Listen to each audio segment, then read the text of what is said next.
Good evening. A few seconds late. Well, 15 minutes and a few seconds late. That is because I wasn't ready yet. Because all things have changed. Restream changed their policies for 2 channels. And some other things that did not work as usual. So let's start this show.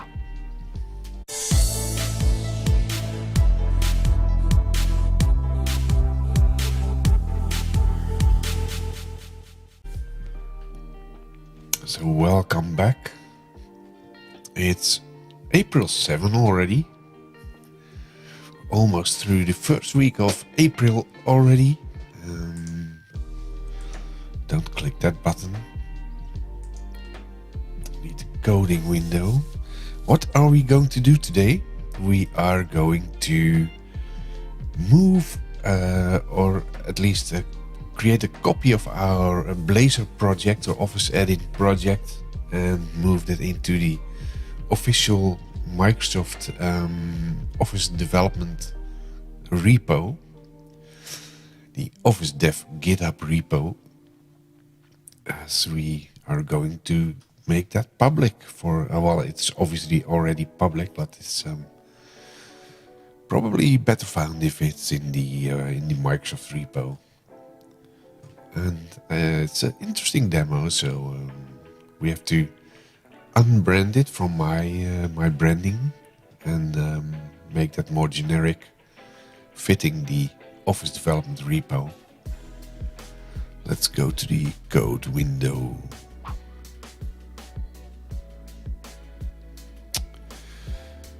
think it's up and running. Let me check. Yeah, all looks fine. Let's say good evening in the chat to see if that's working.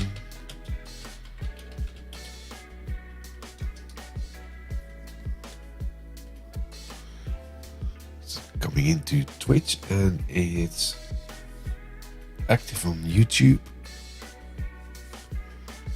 So let's have a look at the GitHub repo first.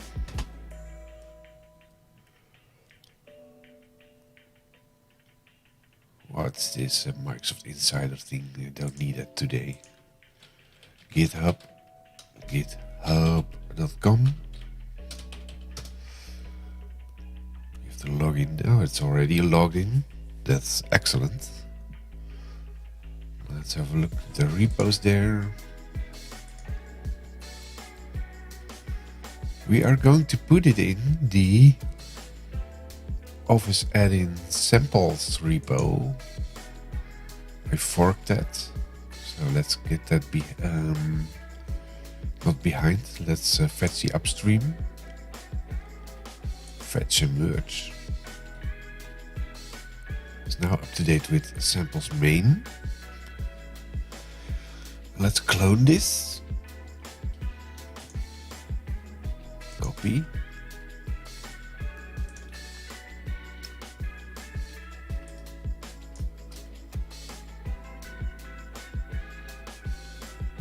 Yeah, loading. Data repos. Make directory 2022 April 7. That should be CD 2022 April 7. Yes. Let's clone the repo.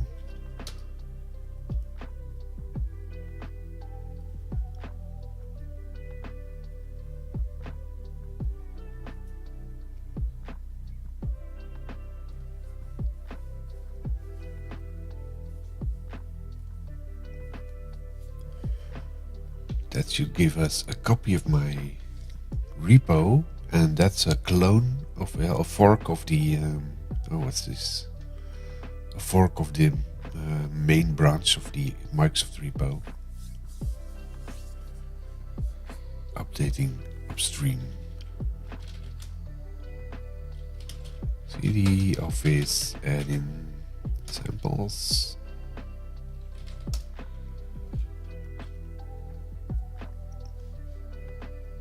I think we are going to put it in the samples folder. Let's first branch it, create a new branch. I always forget how to do that. Create new branch git.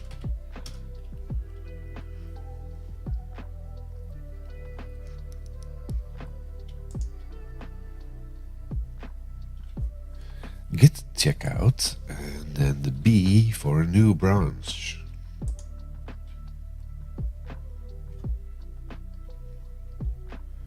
Git checkout B feature.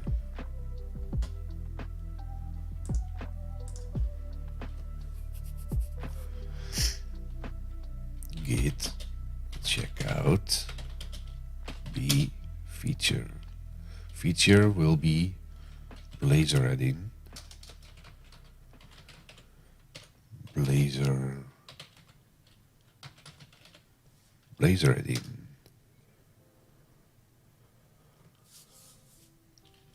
That's it. Go to samples. There's a whole lot of other things.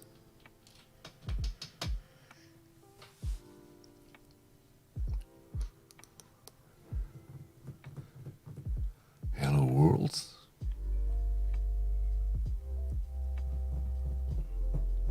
We can do we can do a couple of things. We can create an add-in for all the environments, just like the hello world thing. If you look at that, that contains one for Excel, Outlook, PowerPoint and Word.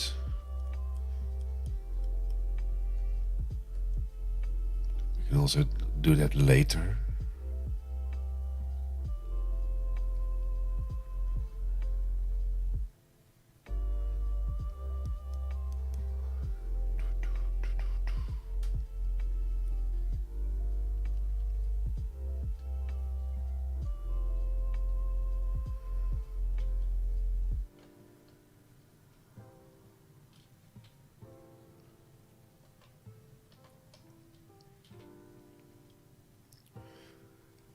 We can also move that later on.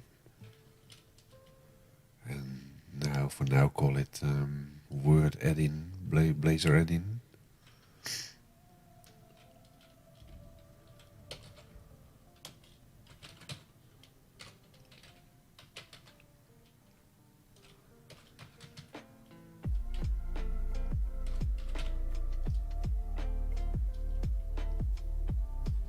We are in the wrong folder, I think. Yeah.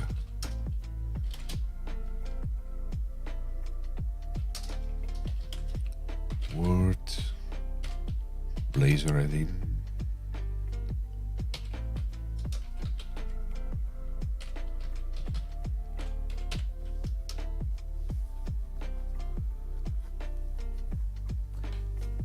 And then we have to check our latest version from Office Studio. Let's close this. I opened Office Studio to check if there's an updated version, but it's not. There's no update this week. It's been quiet with updates lately for Office Studio. I think they are still celebrating the 25th anniversary of Office Studio. I'm even wearing my Office Studio socks. Maybe we can see that on Instagram.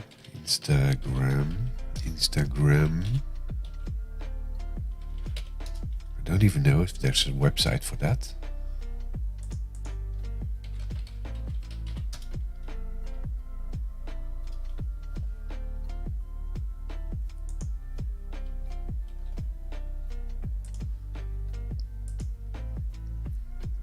Oh, that's not working.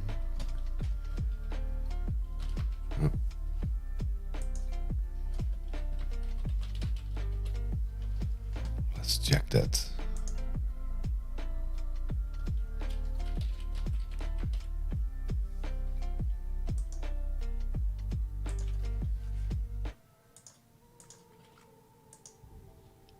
Login.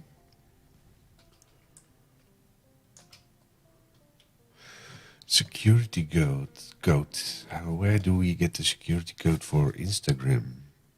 Is that in Facebook?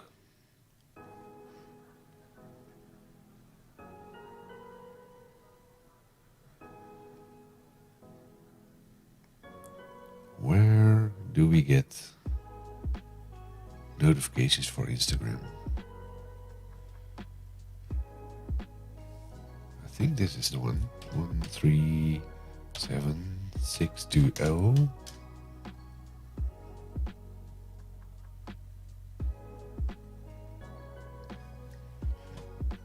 We can save your login. Well, not now.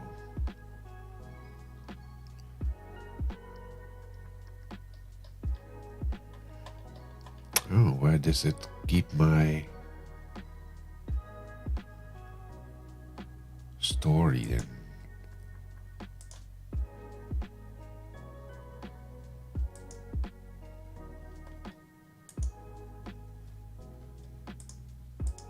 Really don't know. Where does it keep my thingies?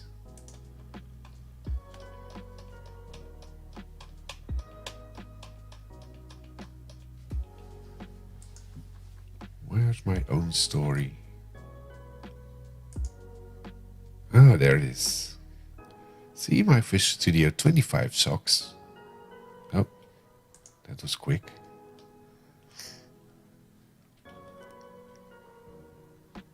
Well, you've seen it. There's the proof. And we already created a branch there.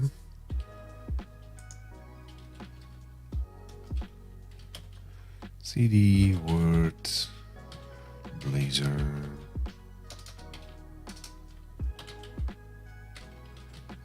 Add in. Open Office Studio and have a look where the Blazor add-in. There's the Blazor add-in.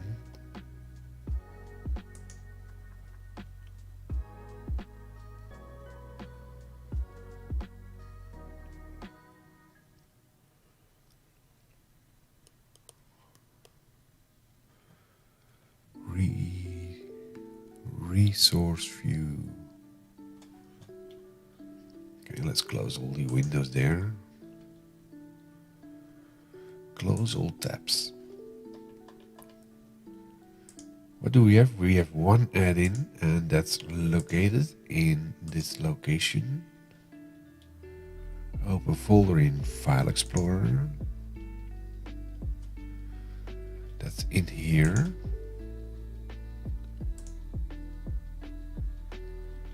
So what we need to do, I think, is copy all of this.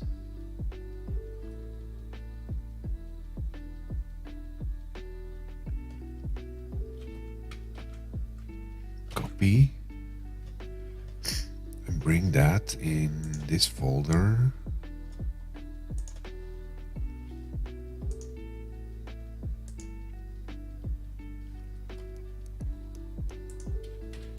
See data repos 2022 04 07 and in samples Word Blazor add-in and paste it all in.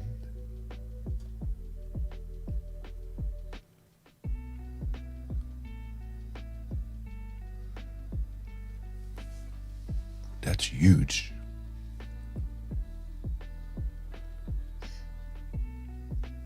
We need to do some refactoring there as well.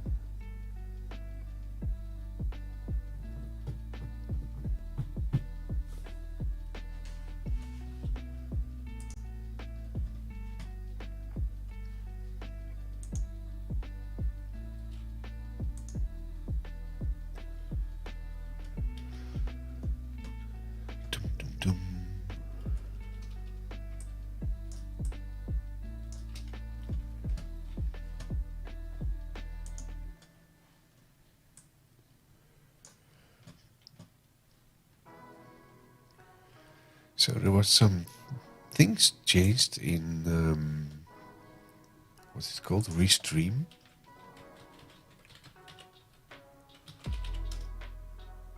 Restream.io. That changed into only 2 channels now.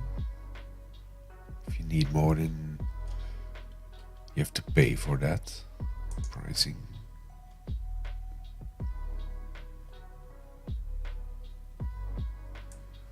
Restream branding in stream, is that showing now? That, I think that's only if you use the studio. Let's check that.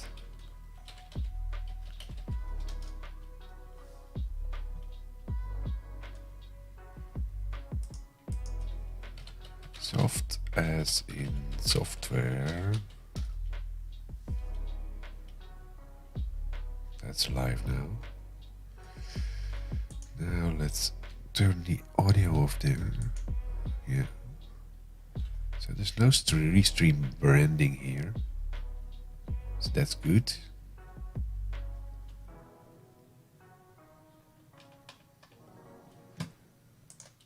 That seems to be okay.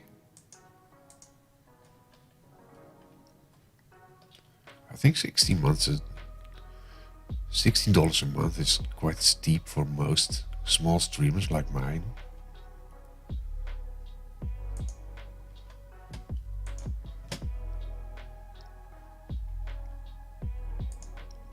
Was it done copying already? This is the Blazor add-in from my own branded thing. This is the other one. We may need to rename this, like the name of the folder. Copy. Let's see how that's done in the other folders.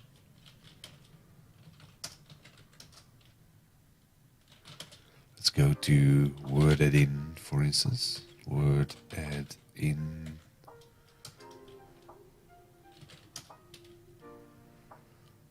That's just a YAML file.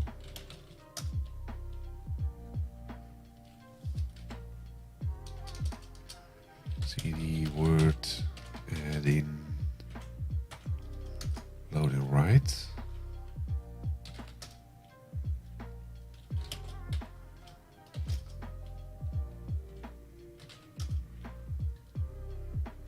No, that's not specifically named like the folder.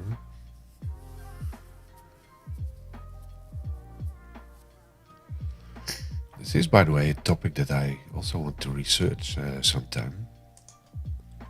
Because I need to write information to XML nodes. No, not XML nodes, custom XML nodes. Let's see, samples. The Neo. Inception, yeah, we had an Inception. What's that? Oh, you mean the Restream window? Yeah, I'm using Restream to stream both to Twitch and to YouTube, and but they changed policies, I think. Yeah, the pricing thing. Currently, if you use Restream to stream to 2 locations, Restream.io, that's currently free for if you use 2 channels, and if I go to YouTube and Twitch, that's 2 channels, so that's basically free. And that's the only thing I use there. So if you need more channels, you would need to pay $16 a month. And that's quite expensive for a small streamer like my little stream. If it would make millions of dollars, obviously I wouldn't mind paying anything of that. But I already have to pay for a lot of things. you want your Adobe stuff, you already $60 in a month, or Azure, that takes some money. It's an investment, sure, yeah.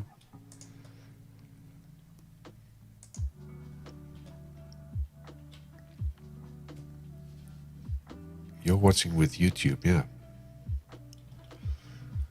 But do you have a YouTube, what's it called, premium account? So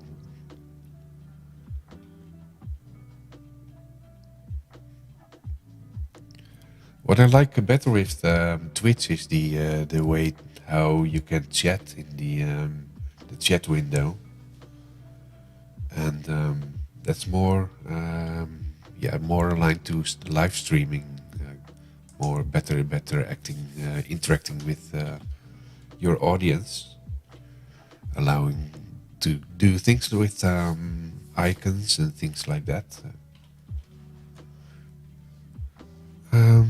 Let's see, where were we?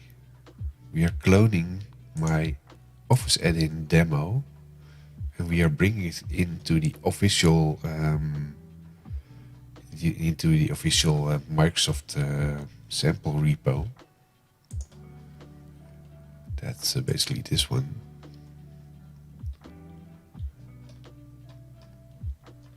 This is where all the common add-in samples are in the collection for people to explore. And I had some discussion with the Microsoft team, and we thought it would be a good thing to add the Blazor demo into the overall Microsoft repo. So that probably also might give some exposure of my add-in. Let's see if it's still working after copying it. Which one is the new one? This is the one. So let's close the other one to be sure that we're not confusing things. Let's rename that as well.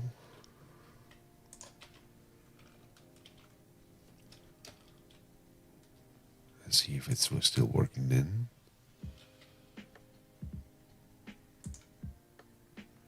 What if we also rename this one? Then we probably have to open this one and make some changes as well. Open with Visual Studio Code. Where is Visual Studio Code?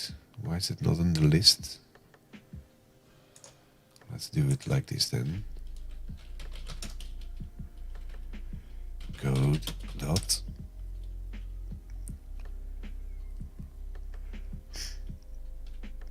Yeah, I think the Twitch stream is indeed more engaging with people.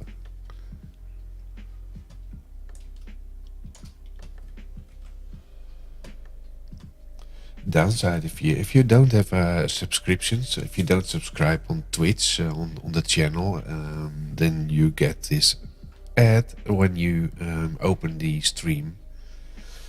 And if you, like me, follow a lot of streams, then you see a lot of ads. I don't want the update there right now. Let's open this one and check for this.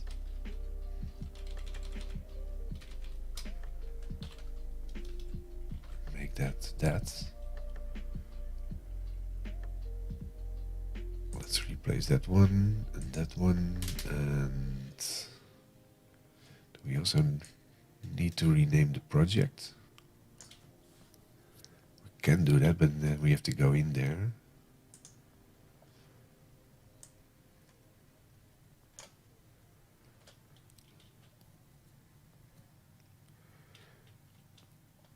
Did you try code spaces?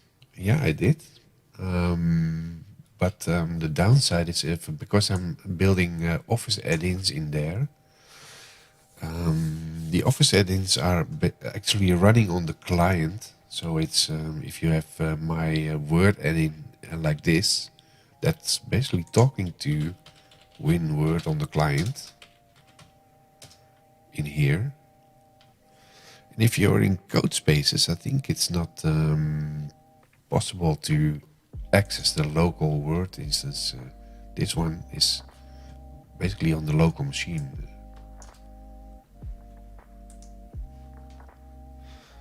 But for independent code projects, I think the code spaces are a great thing, really portable. So let's go in here, and there's the project somewhere there. What about price? I think it's free to start with that code spaces.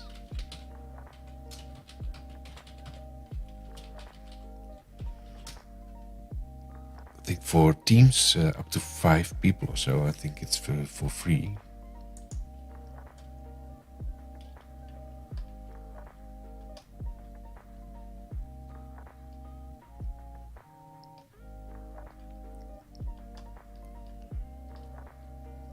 Tabs. Basically, it's in fact it's almost the same as Fish Studio or Fish Studio Code, maybe. Pay as you go. Okay, so it's not completely free. Available today for GitHub Teams and GitHub Enterprise Cloud customers.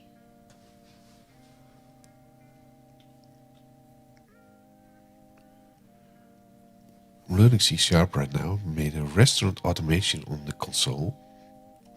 Very clean language. As far as I can see, it's not complex as JavaScript. I think it's a lot easier, but that's probably depending on how you started and what's your native language or language that you started programming in.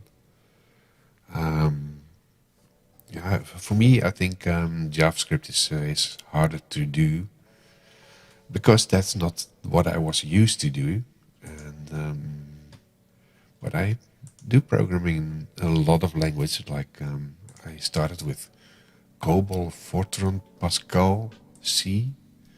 That's the normal, the common C, C++. My first languages that I learned was Clipper, the DBase kind of DBase language, database language that later on became related to FoxPro. They adopted the Clipper language as well. And from Clipper I went to C, VBA in Office development, Visual Basic for applications. And then later on, obviously C#, VB.NET. VB.NET started to look a lot more like VB, like the C# these days.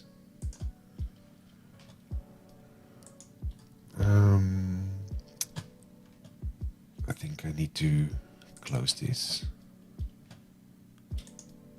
I probably killed the project already by renaming all these things. That's a renamed version. Let's open it and see if it's still working.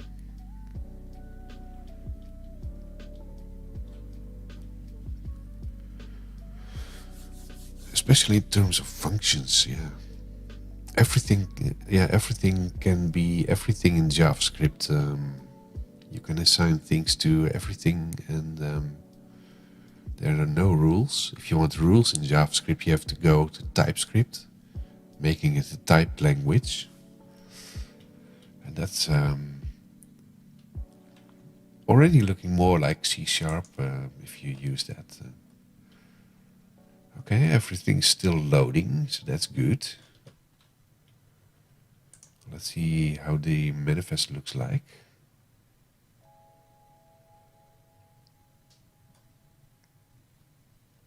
That's a local version.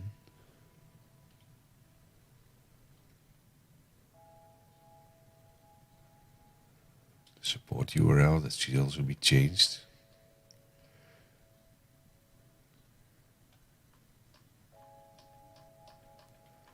I think there's a lot to do here if I want to remove my own branding there. Let's see if it runs.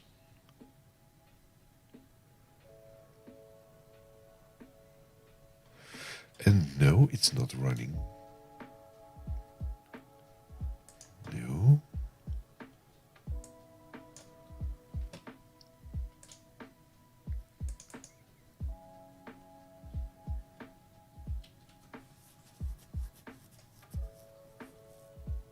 Insert Waldo. That's the quote in one of the projects. Let's see what all the squigglies are.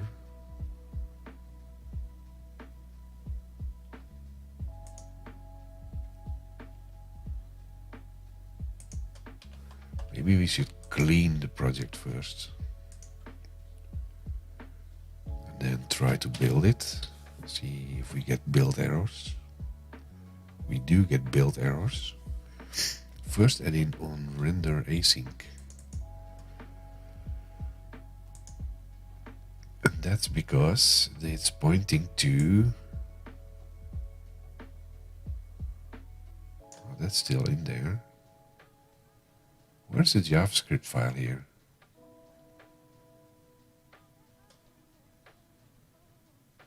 Well, that's this one. It's still not showing the tree in there. It should put this one under this file. Well, under this file. The tree is not built. So why is this complaining? First add in after render. Where is it?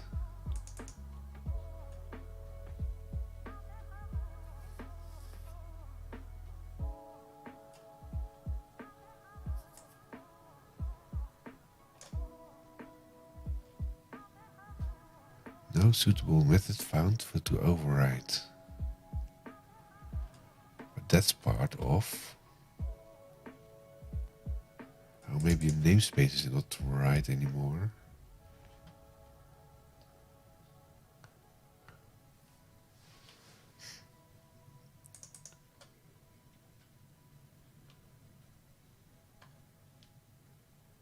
Using Blazor add-in.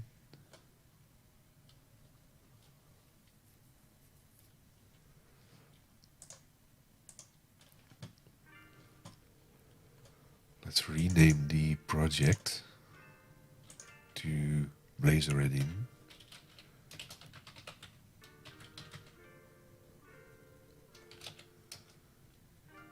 Because it might be related to the namespace and things like that.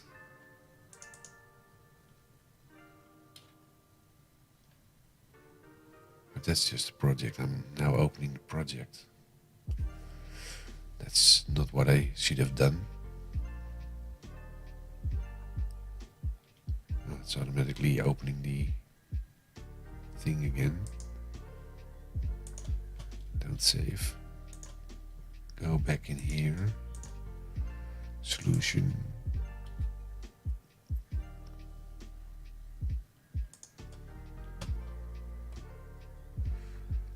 Let's see what's all in these files. Like GitHub, master.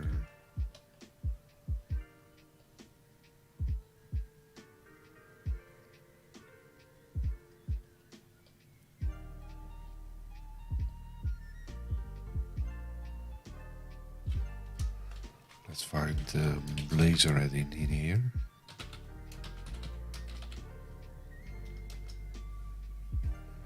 That's in a lot of places here.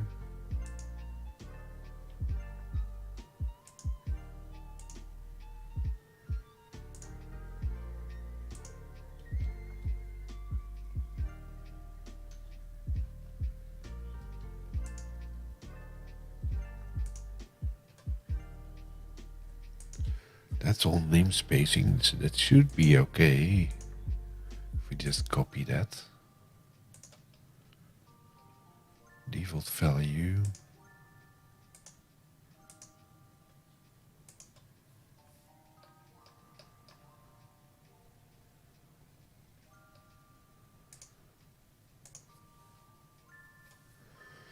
This is launch settings, localhost.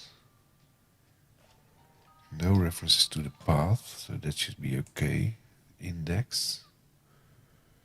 Blazor in styles. So that might be related to file naming.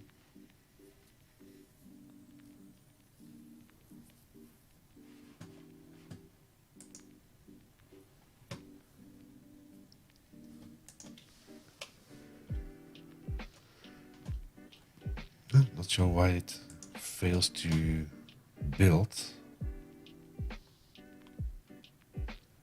Oh, yeah, because I changed something in the name there. Have to close it again. Code dot. Have to rename the project again. Where is the project?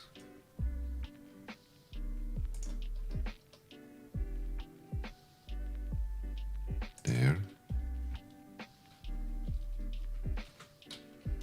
Blazor. Let's not call that again.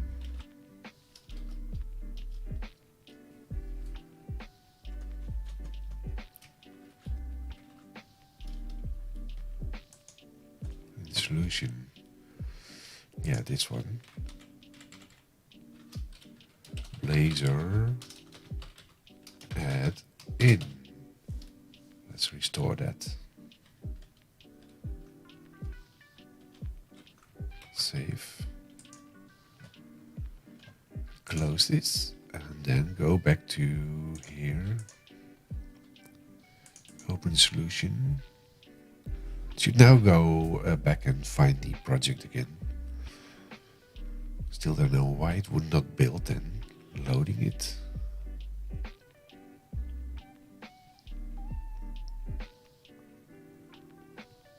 There we are. Finish loading.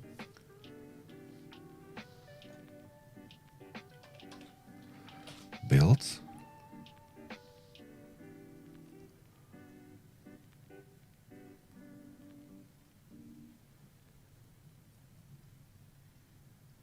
How it built. So apparently when the project is renamed, there are some hidden dependencies on that in the project itself. Probably related to the way the components are found. Because it's, I guess it's picking up the namespace or something like that. Like these. Let's see if we can run it also.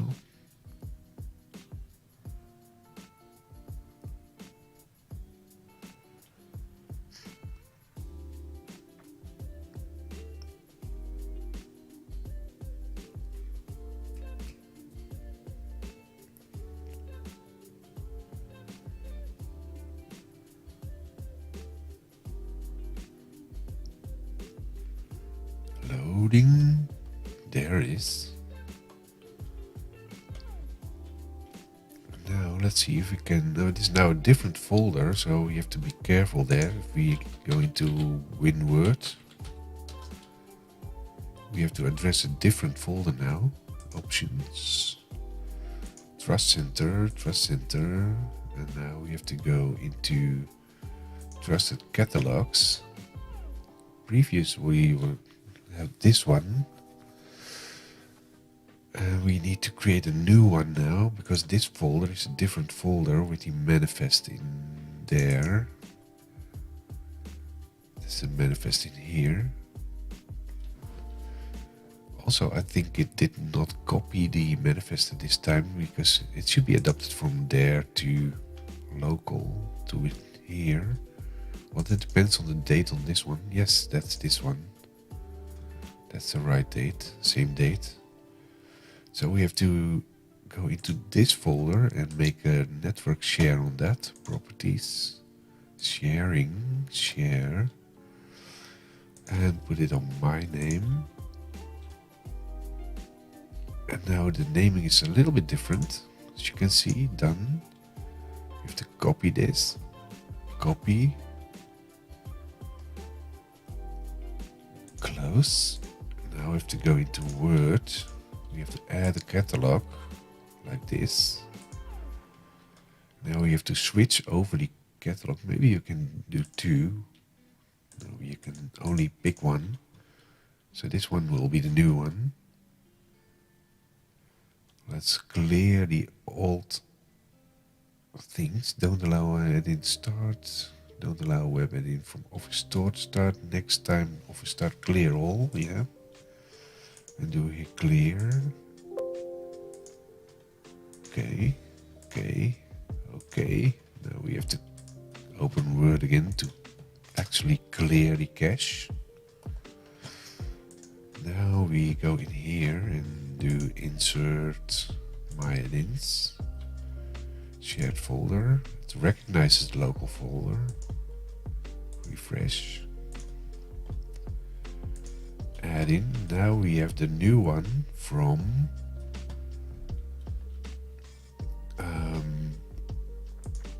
the new location. Let's set up the document, see if it's all working. Convert to content controls, that's all working. Tag the content controls, that's working. And modify the content controls, that's also working.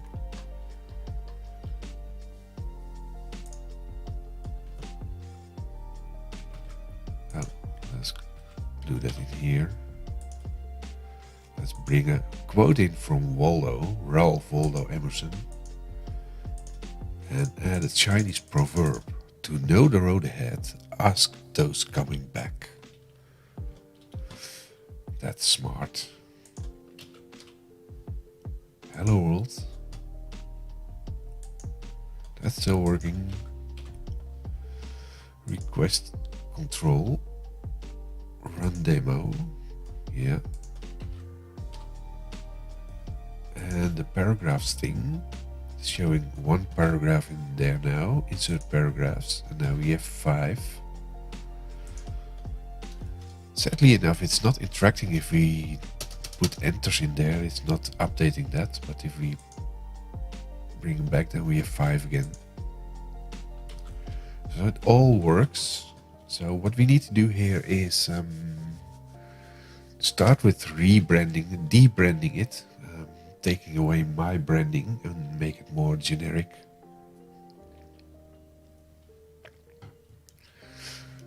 Let's see if there's branding on the Office development thing. And why we have an update of the ad blocker. GitHub.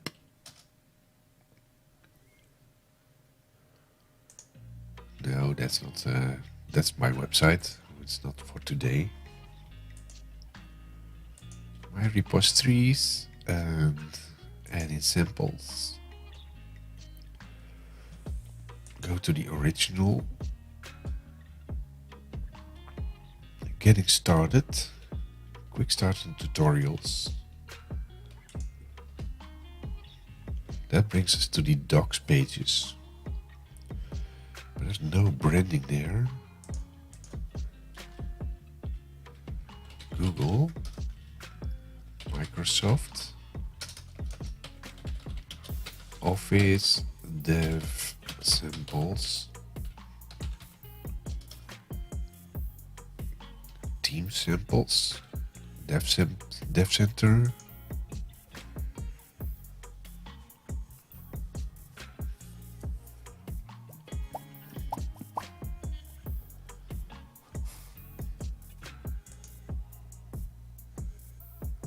extend Word.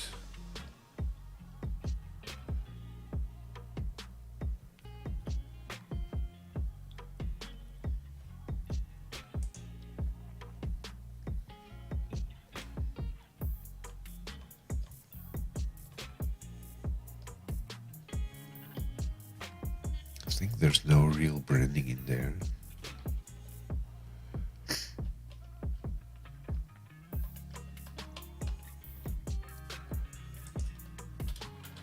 OfficeDev PMP, I think PMP has some branding. platform community. That's this one.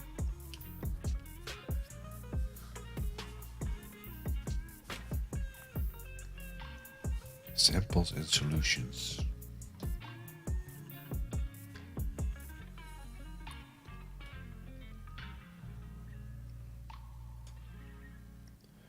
There's also a community call every month for Office edits. That's this one.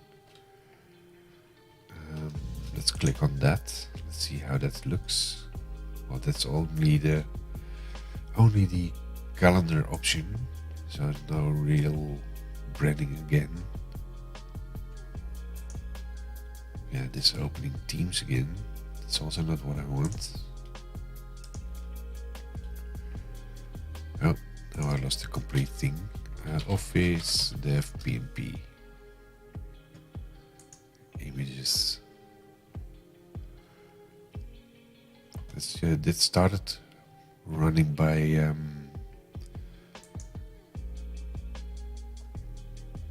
the PNP team.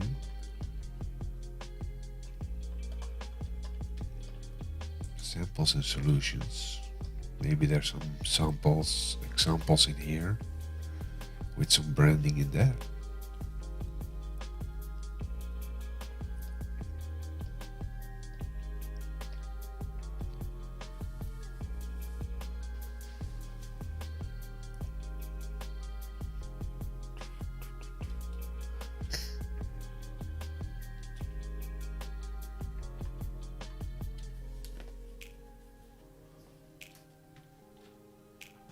This is mostly targeting Teams, I think.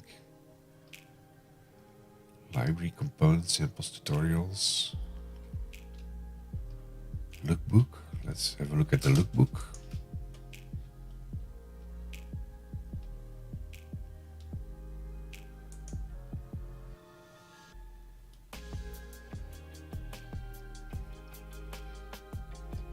Again, there's not much branding in there.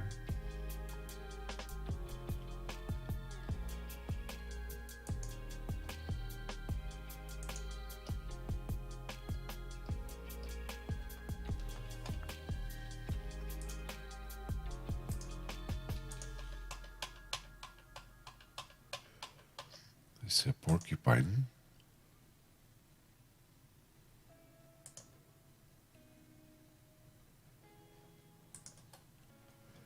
Parker, Hero Parker. Save image. To see data, repos, 24/7 samples. Word Blazor edit. Blazor edit. Root images. Bring that in there.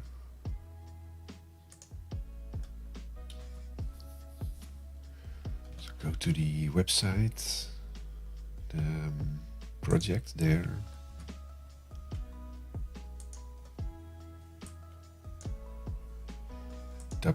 Root images. Let's see what are the other images in there. The buttons. That's all the normal buttons. What is this? Come from untrusted sources. Well, it's not untrusted because I put it in there, guys.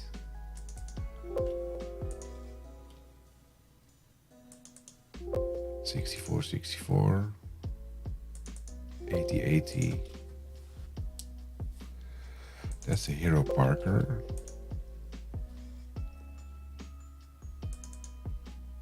That's a home background that can go now. And that's a text that's run over it.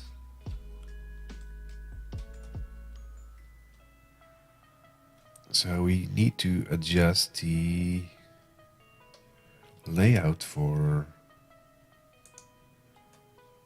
I think it's the main layout. Let's try finding the image. logo text dot png. That's in there in the main logo, and it's in there.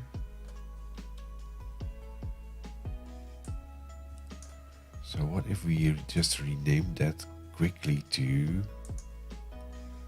Hero Parker?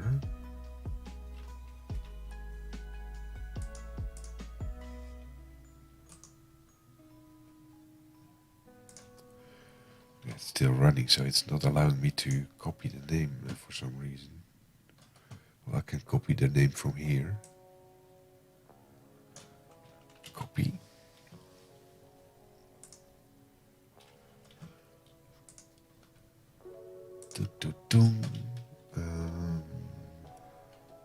Project.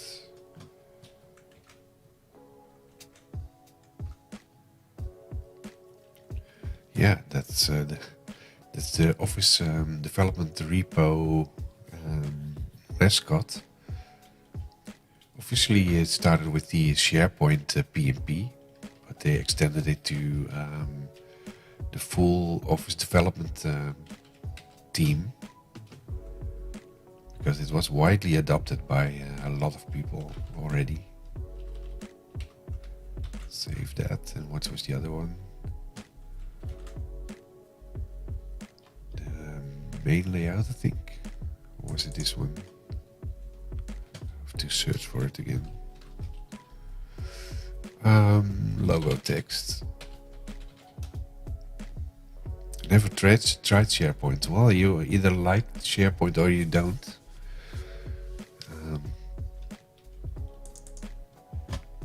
It can be quite cumbersome, but there's a lot of improvement over the years already. And basically, if you're using Teams, you're also using SharePoint because in the background it's all related to what was previously called SharePoint. Well, SharePoint of course still exists, but they put a Teams layer over it. Let's see if that's already updating. Can we do hot reload? Yeah, no code changes. No, obviously there are no code changes. Oh, yeah, that's not what it should be. Also, the background is should have no background, I think.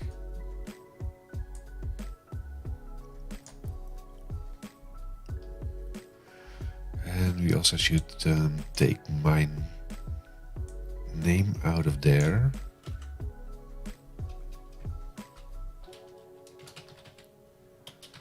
As in software.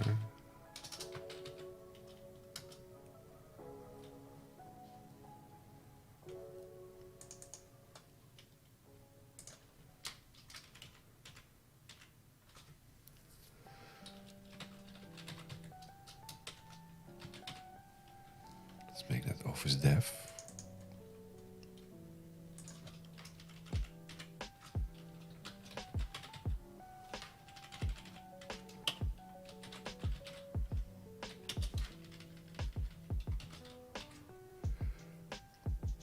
I think in the first review there will be a lot of changes.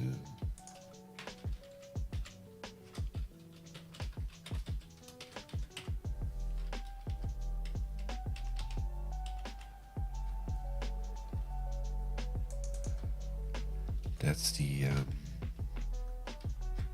footer text.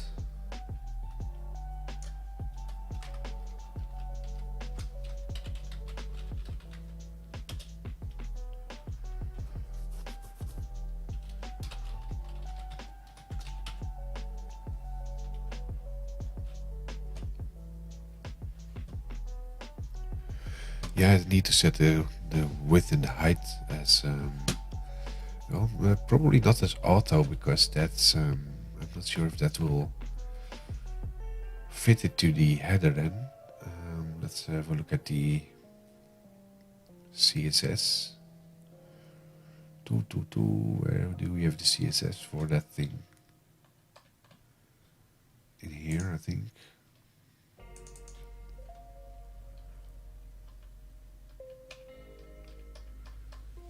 It's in header image there. I fixed it at this time.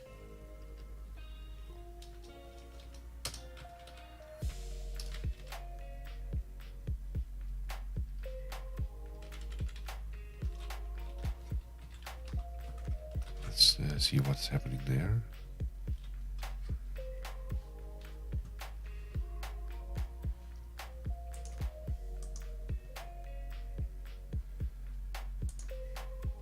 Reload.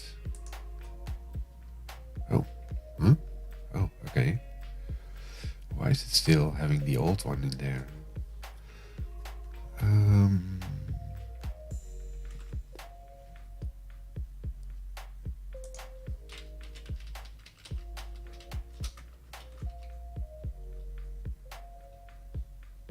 Apparently it is not adopting the max width.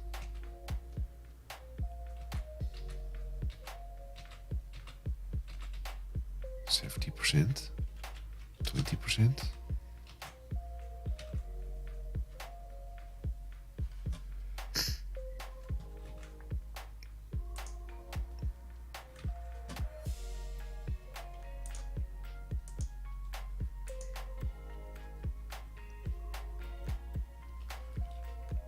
Didn't get small. Maybe we have to just rebuild it because I'm not sure if it's related to the Blazor build process.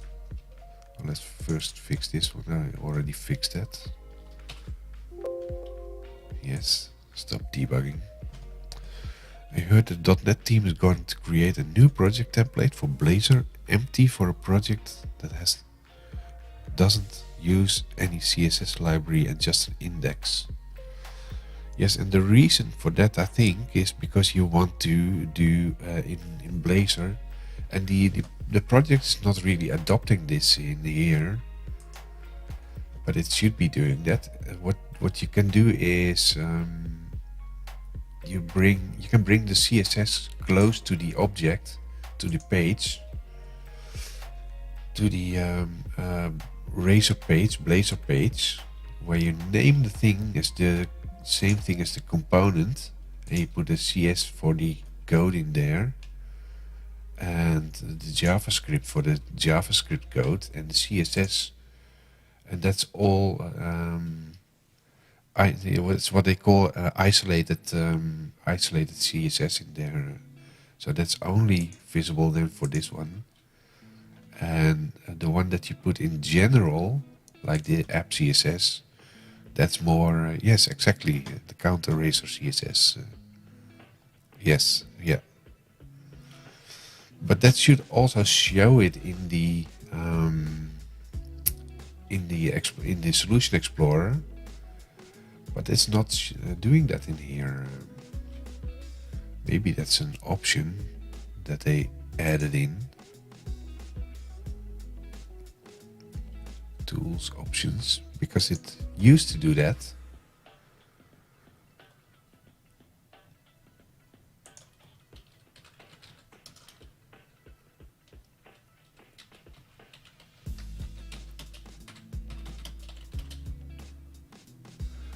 Isolated CSS Blazor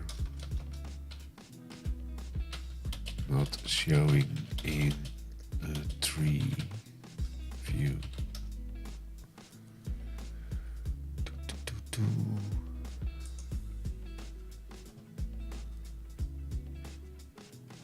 No, I don't want a tree view.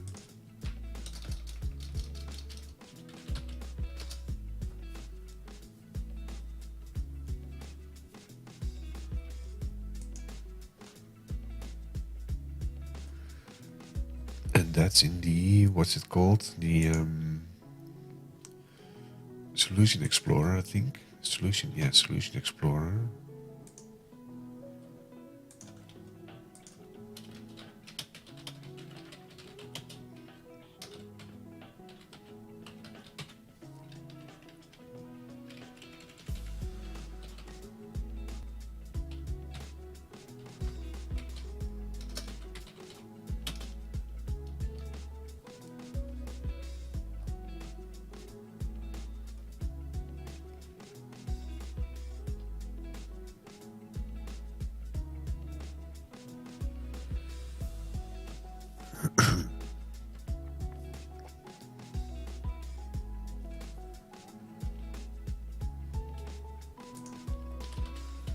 Solution Explorer Blazor not showing.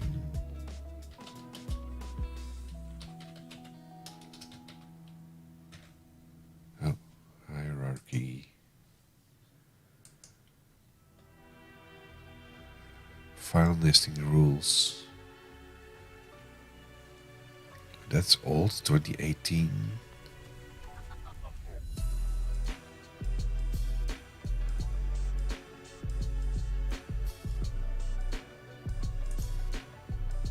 File nesting, so they call it file nesting.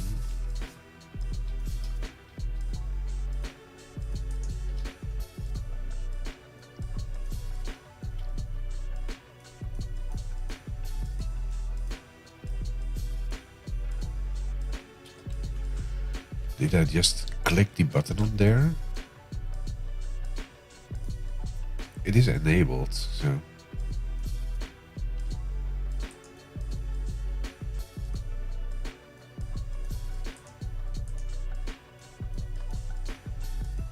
Now it's disabled. Let's try it again.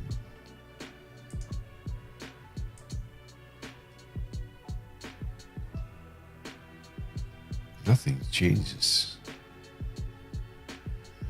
Because this one should be below this one. What's the option for web then? That's the one. Now it's working again.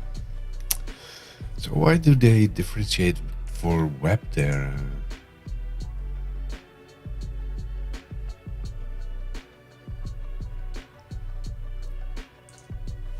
So how do they call file nesting web?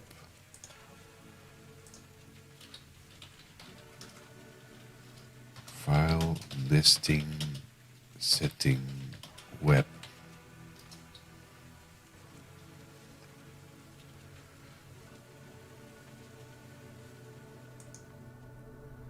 That's very old, 2018.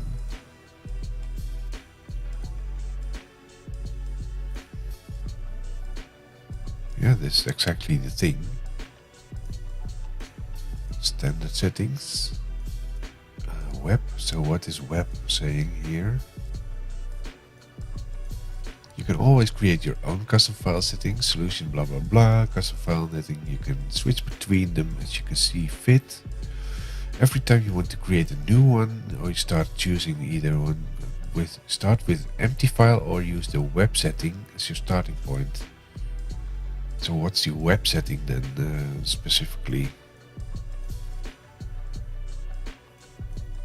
This my custom profile, dependent provider.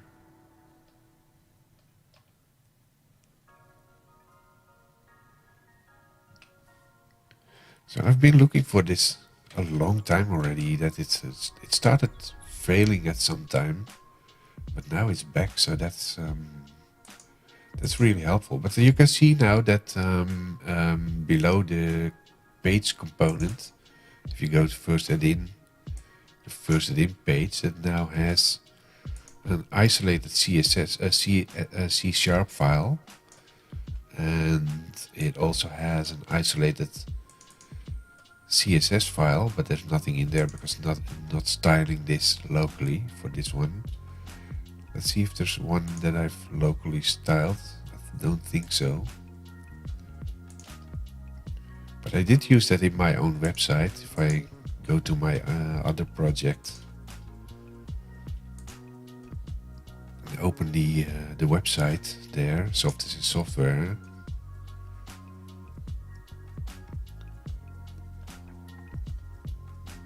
Let's see if the setting is enabled there as well. If I look at the web page there, and I have the pages in here, and I know that on the About page, for instance,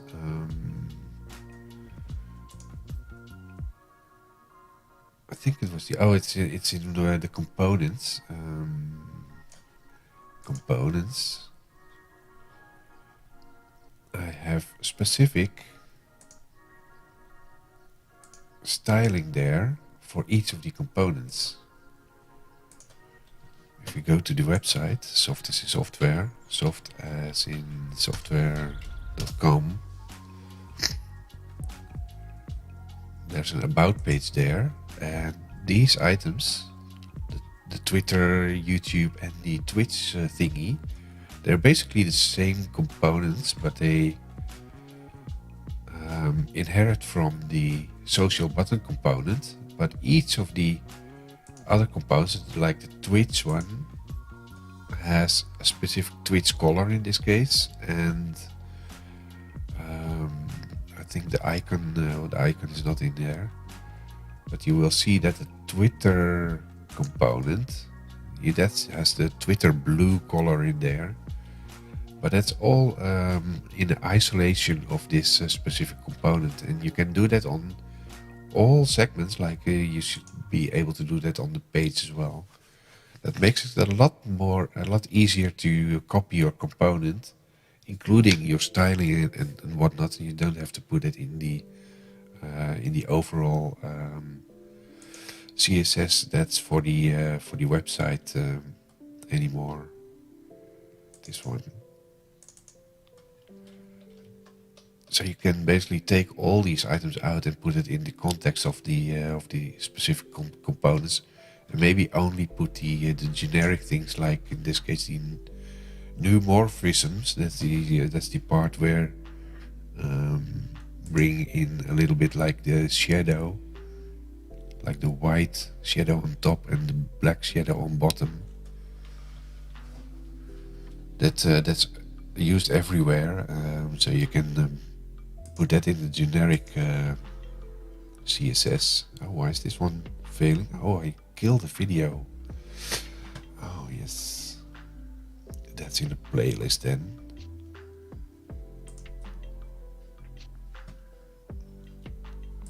Let's have a look there. YouTube. Showing my insights there. I have no secrets for anyone. Here we are live now, but let's go into the YouTube studio. There should be a playlist in there, because I terminated the stream last Tuesday. There's now a killed video in the playlist. I think it's in the Blazor playlist. Let's go in there, edit. I hope it's not running the video.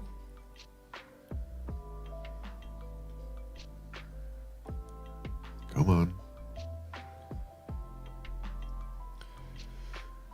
That's live. There's no hidden things there. We can check which playlist it's actually in.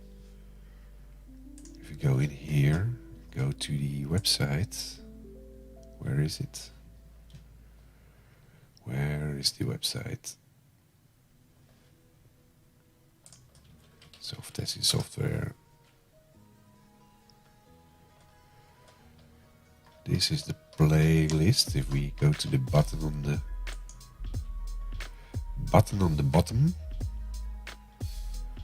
there's probably a video in there that's not showing. Which one is that?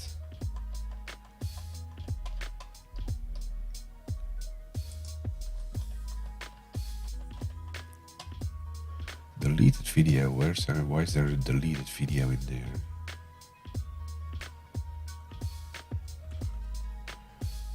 I don't see any deleted videos here.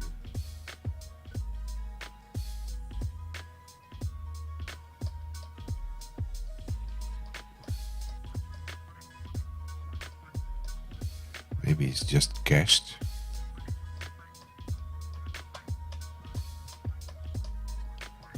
So many videos. Starting with 70, why is it started with 17 then?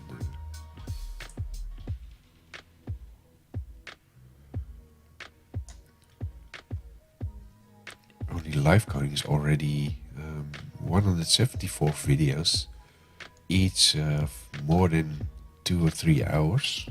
So there's a lot of time there. So I don't know where the deleted videos coming from.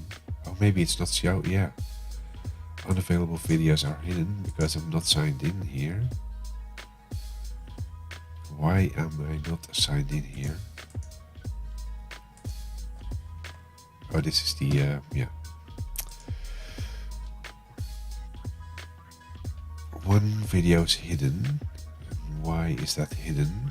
I don't want to see. I want to see the hidden one because I want to kill that.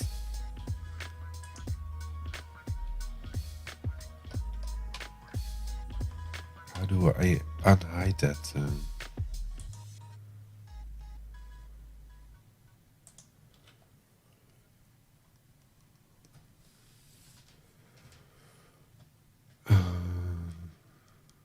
Interesting. How do we get that to show the hidden, show unavailable videos there?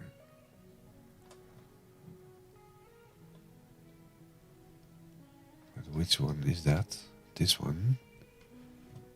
Let's remove that from there. And now this page is probably cached.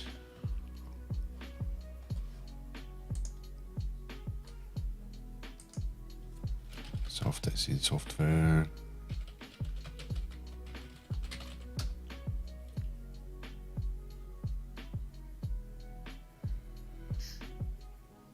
Yeah, that's cached. So I need to restart the service there.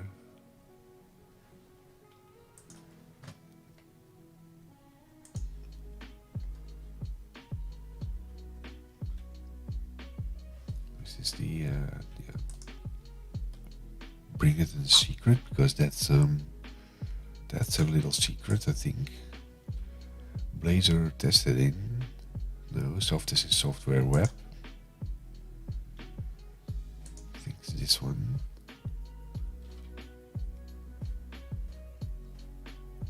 Let's restart that.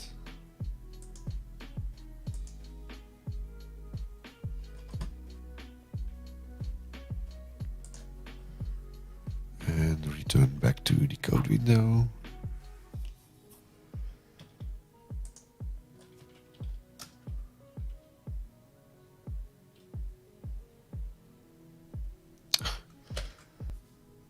Yeah, now it's unavailable because it's restarting. Now I killed my website.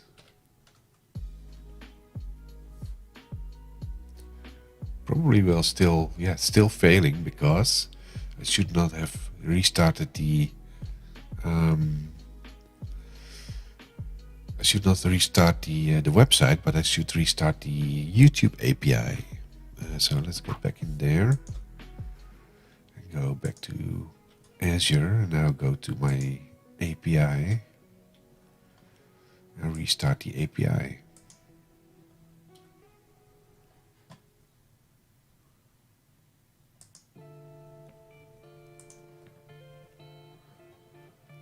And go back to here.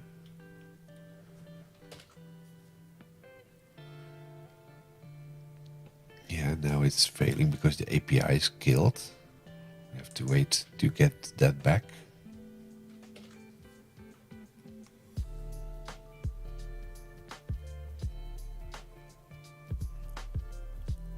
Loading. There it is. Now it's fixed.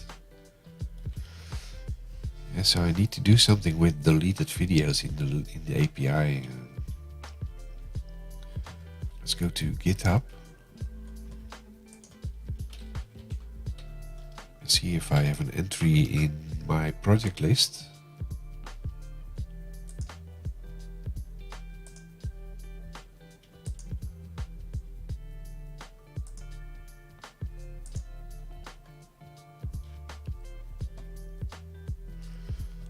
Let's go in there for projects. And I have two projects. The software project, that's this one. Let's see if there's a deleted item there.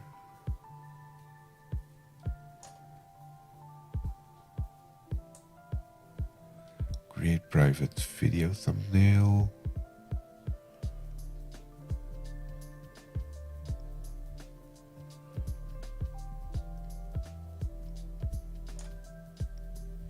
Don't think it's in there, so let's bring one in there. If YouTube video is deleted but still active in a playlist, this will show a broken video in the video list on the home page. This needs to be fixed.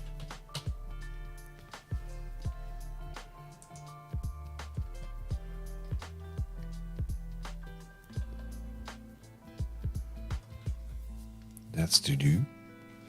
Okay, back to where we were. This is the code window, yes. So at least we fixed the file nesting there. I need to make a note for that. File nesting. Blog post, so we can put it in the blog post for later reference. Apparently I clicked on something there in Solution Explorer, disabling the file nesting. Let's see if this is also fixed now. Yes, that's also fixed. And we have the updated live stream now with the live indicator.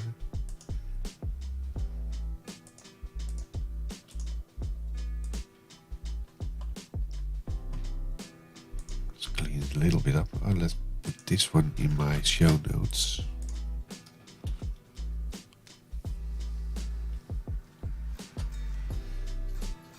And here we have web. This option applies to web file nesting behavior to all projects in the current solution. It has numerous rules, and we encourage you to check it out and tell us what you think. The following screenshot highlights just a few examples of the file nesting behavior that you get with this option. Yeah, apparently they put it on Blazor as well now. Maybe that's the case where we did not get that initially, but they changed it over. The porcupine, the hero.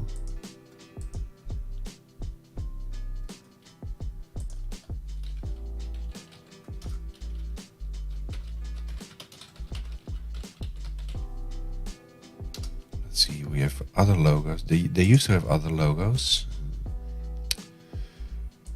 You don't need my location this time.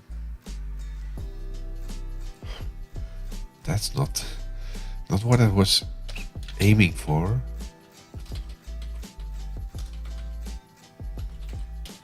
Like office buildings. Yeah, that's more like it.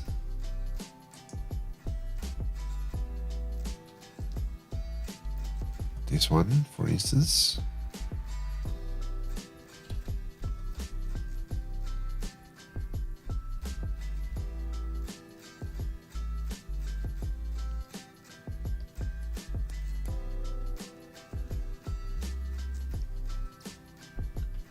Wasn't aware there's a Facebook group for this as well.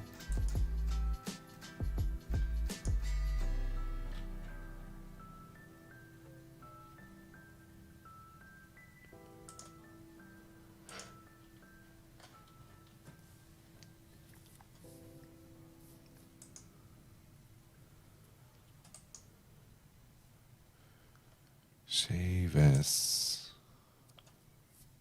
Oh, that's a page. I don't want that.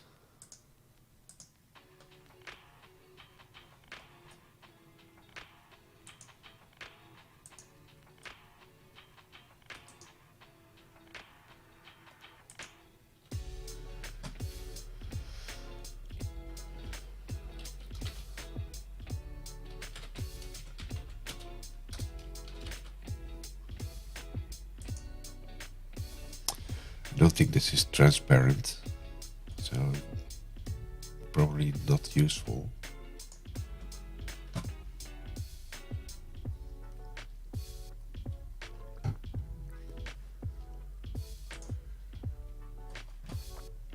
Let's first see if we can size the porcupine thing a little bit. Where is it? Did it stop? Yeah, we need to run it again.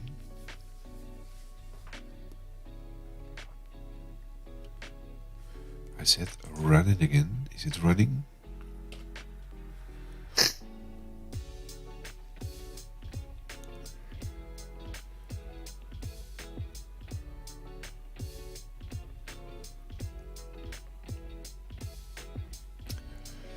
I also need to find the background there, because this one is now going all the way down due to the oversized image there. Let's look for the background, because that's the home background thing. Home background.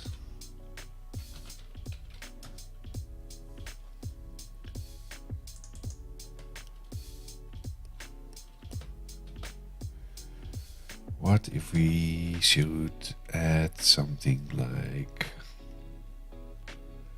that one in there? Hero Parker P 1080.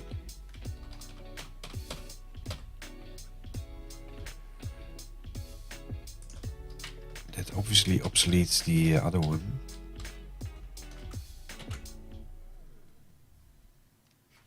Save. Let's find the other ones. So let's comment that. That's the background.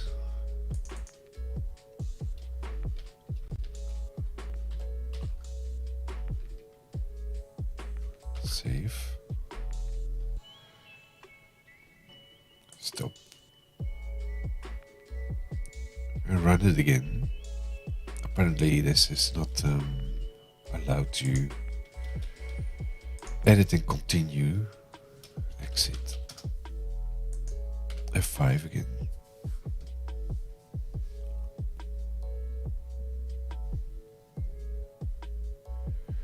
Deep is not a valid pseudo element. Okay.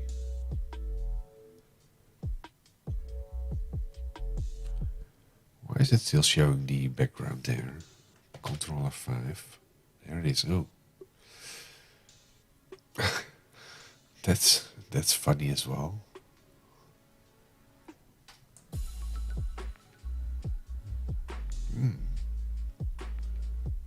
It's cute.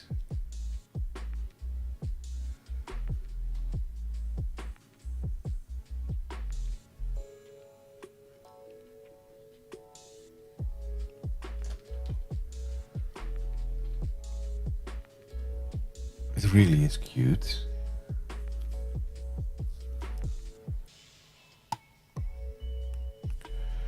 But should be much smaller. Let's see.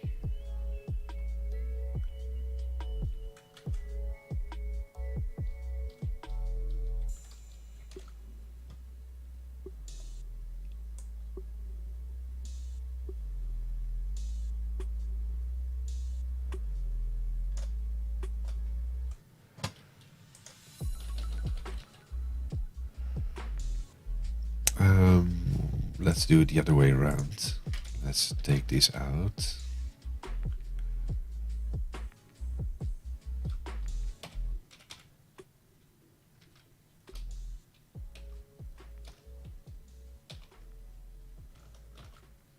Let's making the background white and then go back to the other options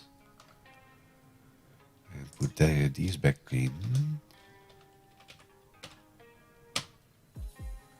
And there was another one, I think the main layout. Yes, there's the other one. And then go back to the styling thing, the app CSS, I think.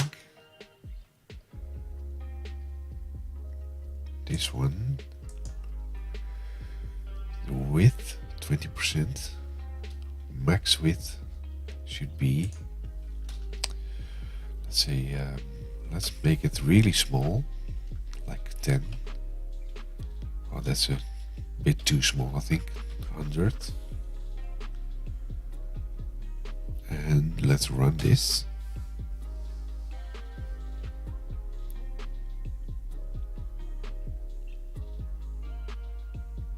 Not running. Oh, there it is.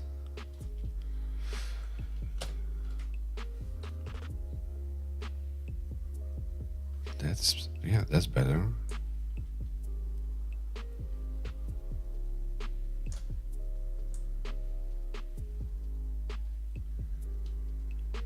Can make it a little bit bigger because that's a real small thingy there. And instead of this blue, I think we should make that something like, I don't know, grayish.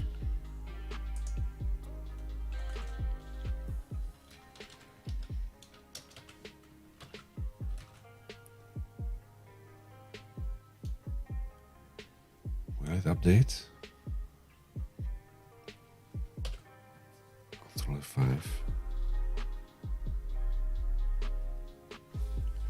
That's too big.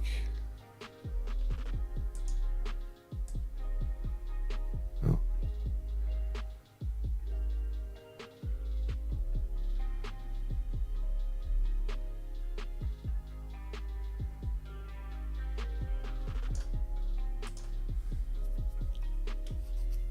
Max with 150 maybe then.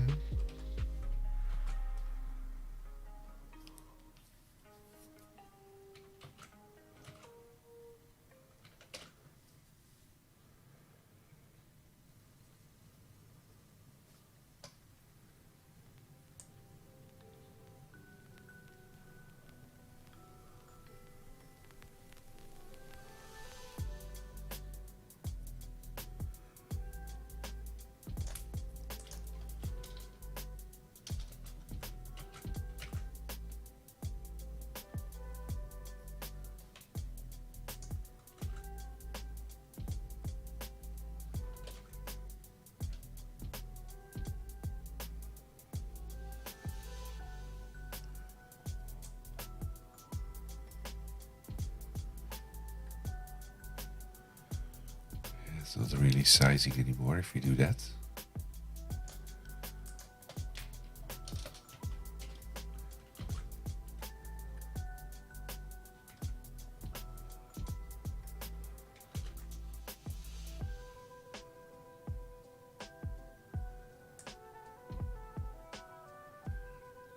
At least that gives some effect. Let's bring in WinWord. WinWord. Let's also check the footer here. Microsoft. Yeah.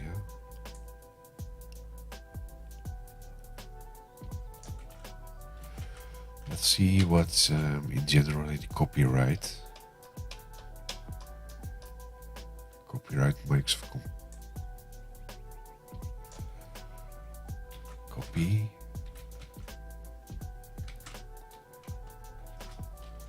Copyright. Oh, that's interesting.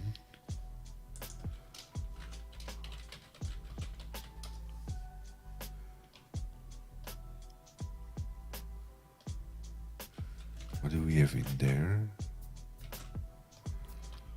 Powered by. Powered. There. Trademark message, that's this.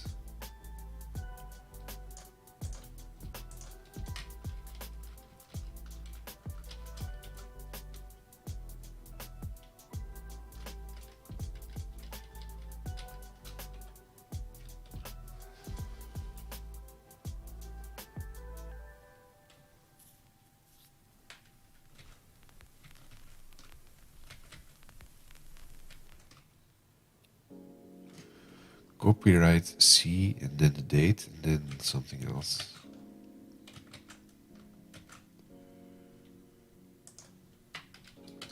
Copyright C date.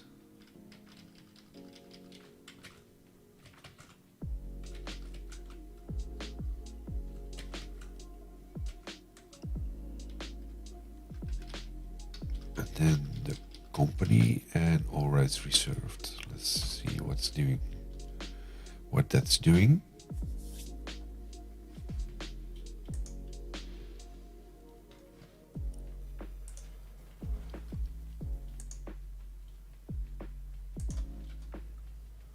Control F5.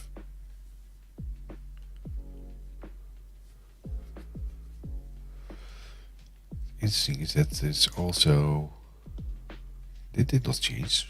Oh, but because we need to rebuild it, I think. Let's stop this.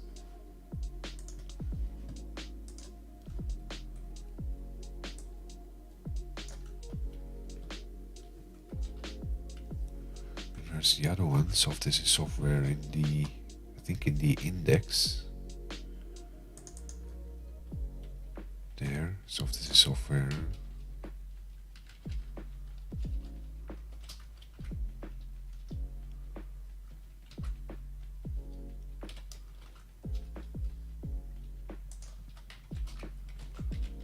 Copy that in. 22.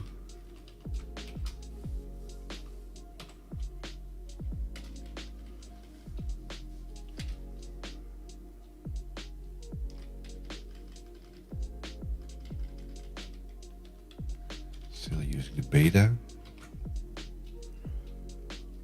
Okay, let's run this.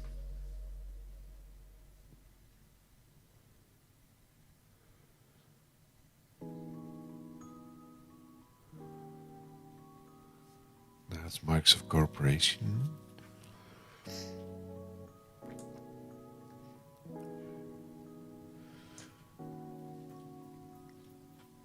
I think instead of white, we can also make that a little bit more like this.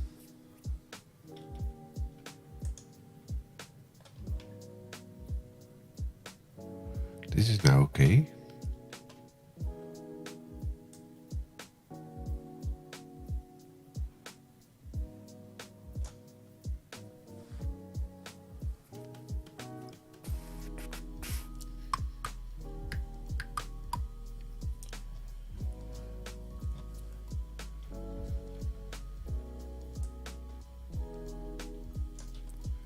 Let's try this in Word.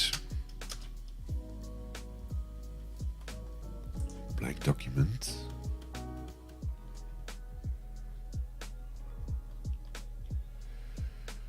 Insert. Let's update this one. Shared folder. Refresh this one. Update. Add. And bring that in. And that's not the current one because this is using the cache, so Control F5 that. Yes.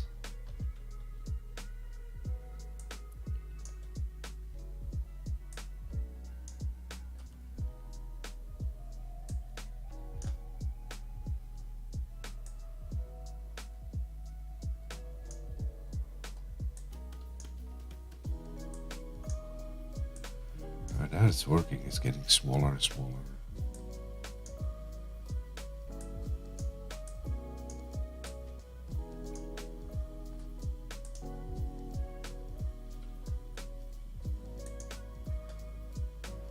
Still works.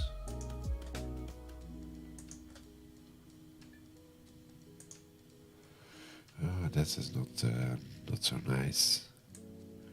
We have to bring that in 2 lines, I think.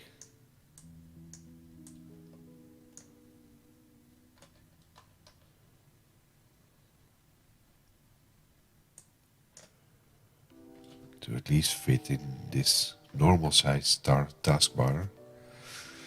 Let's see if we can go in there.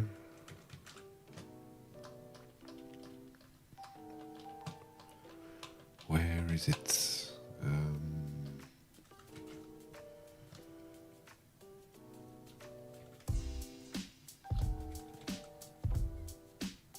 Oh, this is the other project. Close this. There. There. Trademark message.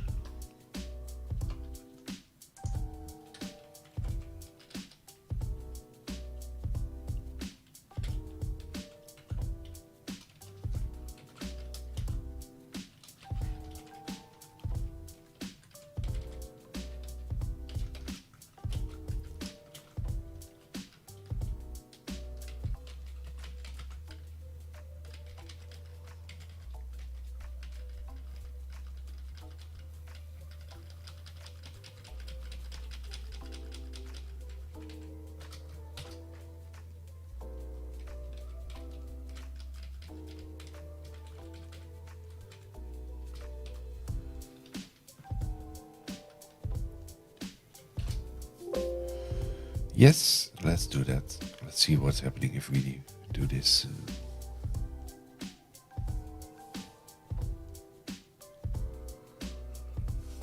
Run it.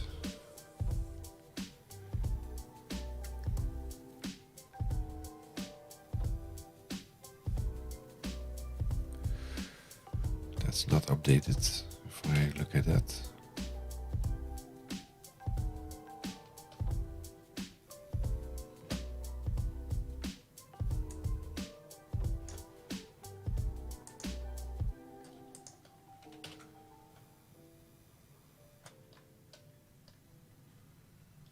Oh, that did not change. Don't save. Close that, stop this, and let's make that a separate row. Still thinks it's running.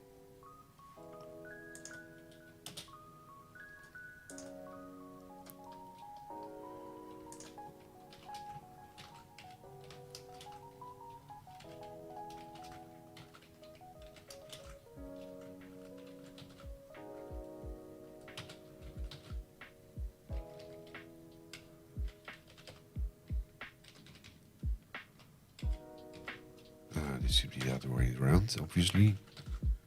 Yes. Save. F5.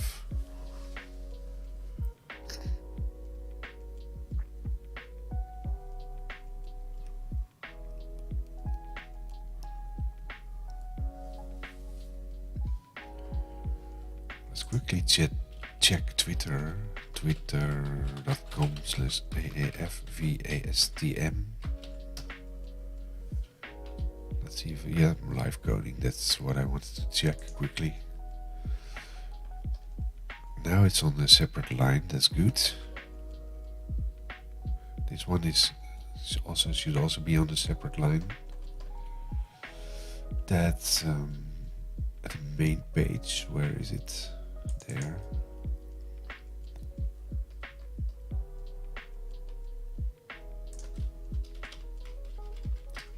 Copy, paste.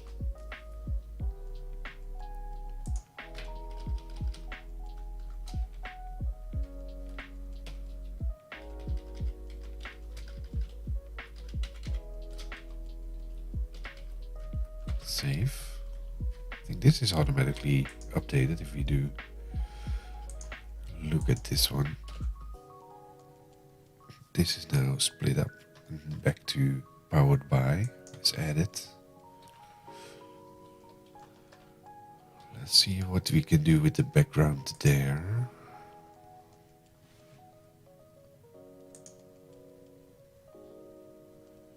What was the shortcut for the color again?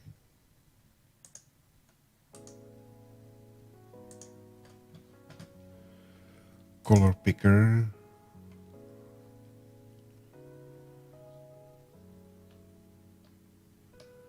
What's the shortcut key for the color picker? Oh. Flag Shift C. Flag Shift C. E. Okay. Nice. Close that.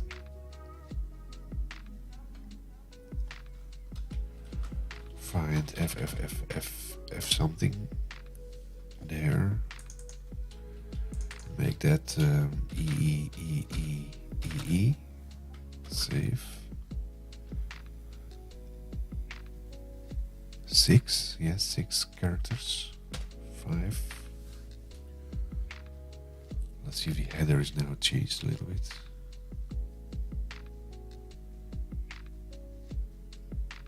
Yes, that's a bit more friendly.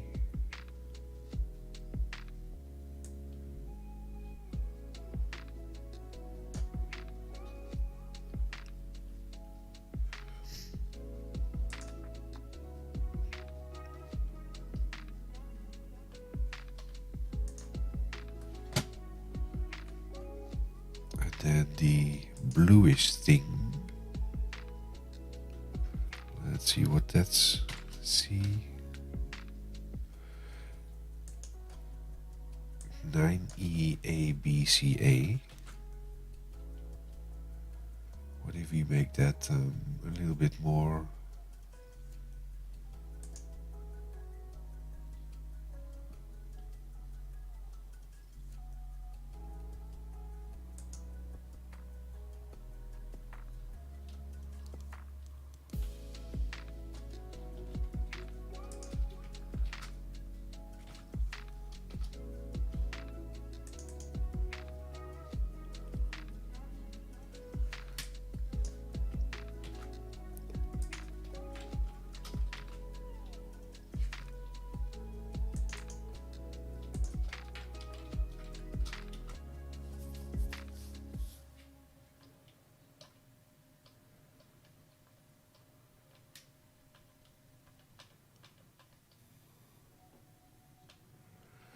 Button primaries.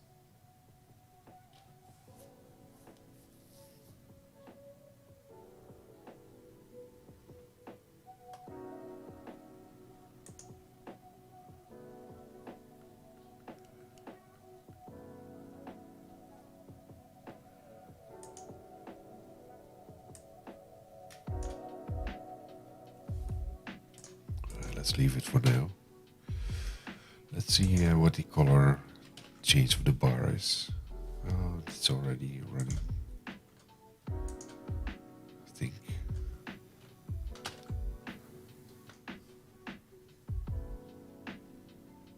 I'm not sure if that changed.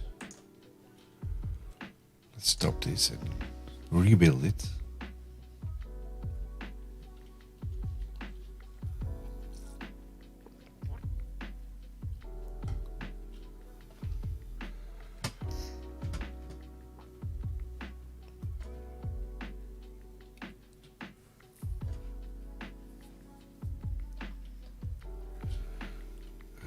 F5.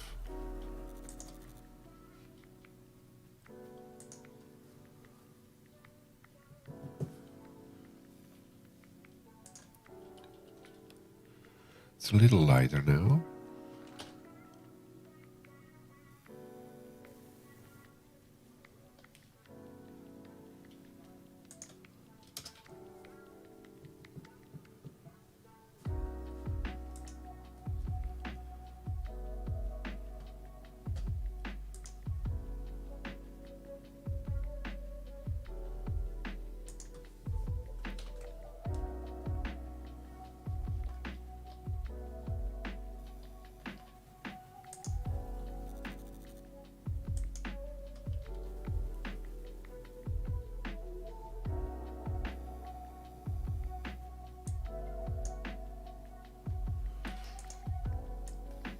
maybe the text should be a little bit smaller to begin with. If you start loading it.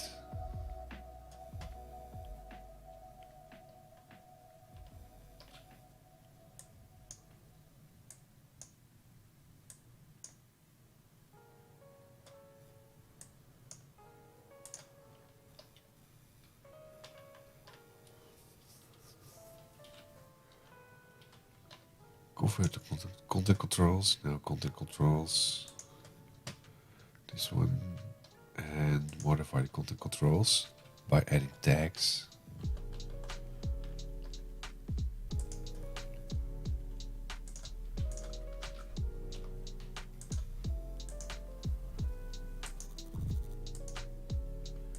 Put in some nice quotes there, paragraphs.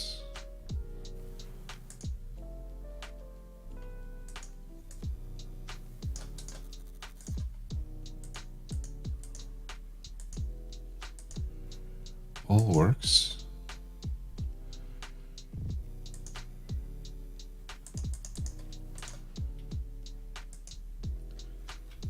This one we should quickly check, inspect, because this is having some handlers also, I think, in there. Console. Let's run this.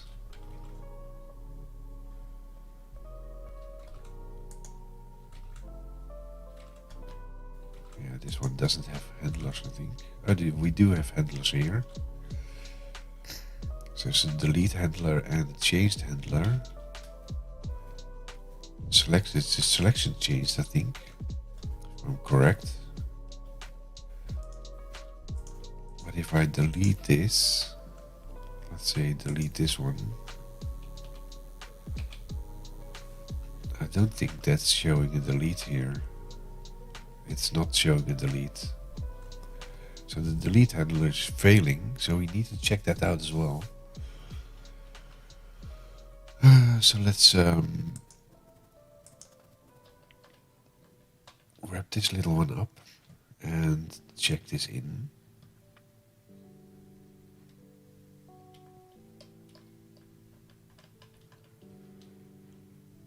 There won't be a build action on this.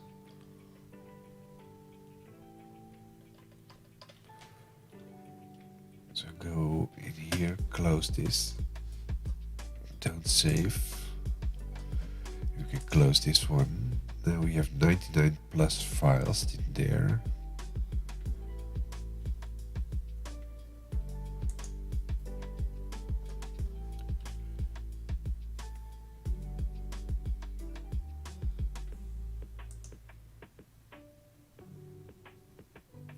That's interesting because it's saying master.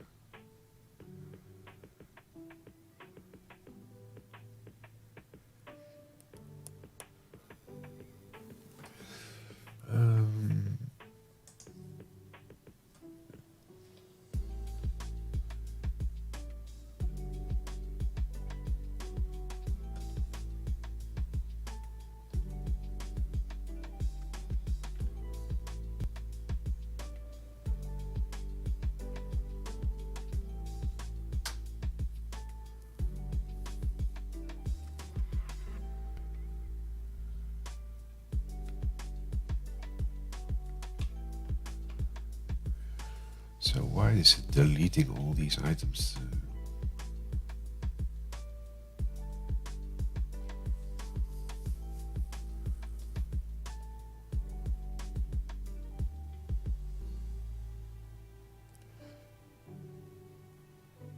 That's right, that's correct, but not sure why it's failing all these website thingies.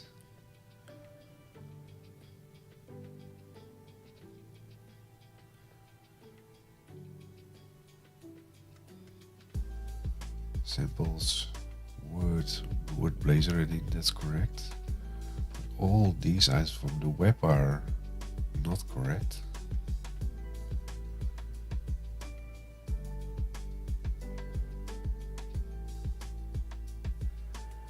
Why does it say deleted in there?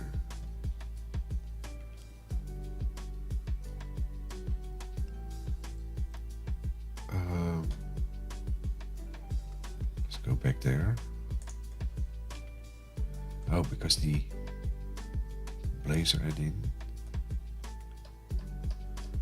it's no longer called Blazor add-in anymore.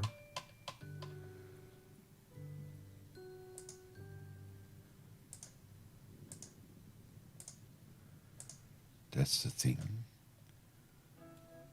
It's now called Word Blazor add-in. But is that true? It is true, but the project's still named Blazor. Oh, that's also not in there. And solution. Let's have a look at this. That's the manifests, pages, launch settings. What's in the launch settings? Local host. Shared layout, .root stuff. This one is renamed like that. We can delete this one, I think.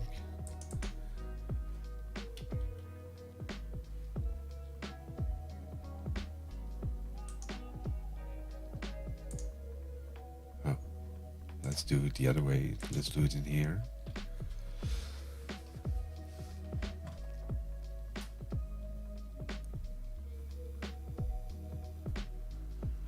Why is this on the master branch?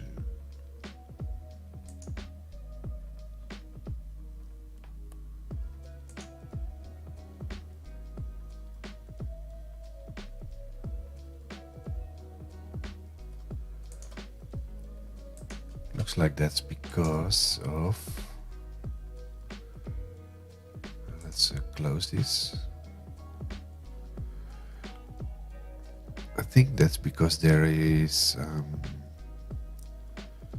I also copied the Git folders. That should not be in there with the copy, I think. See, there's no Git folders in here. How about this one? No.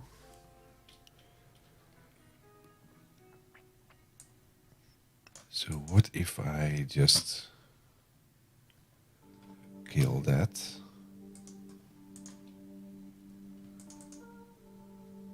That's the Git folder. Workflows. That's also not in here.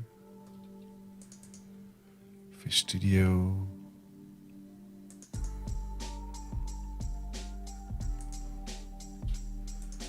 File content index.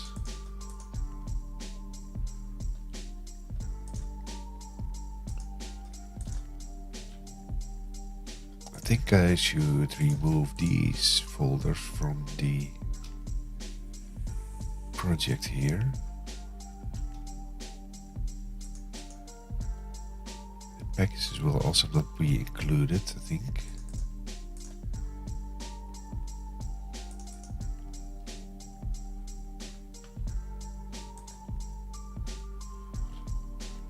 Interesting. Good evening, Scott. Is that short for Scott with a T or first time in the chat? It looks like a gopher. What's this icon? Scott. Craggy, hi. I think I have a hi icon as well.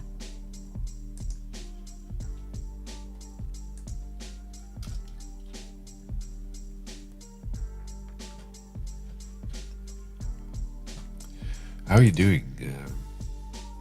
What you're up to? Yeah, we can do a contest on high icons, something like that. Do I have another one? I don't have a sub anymore. That's sad. Is One Lion still streaming? I'm good, just waiting for the .NET MAUI team to fix the .NET hot reload in the preview.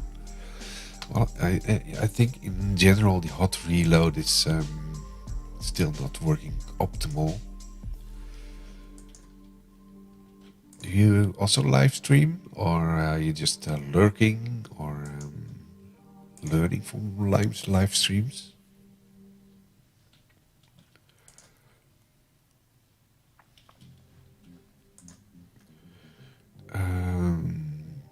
What was I? Yeah, I was going to remove the Git stuff there.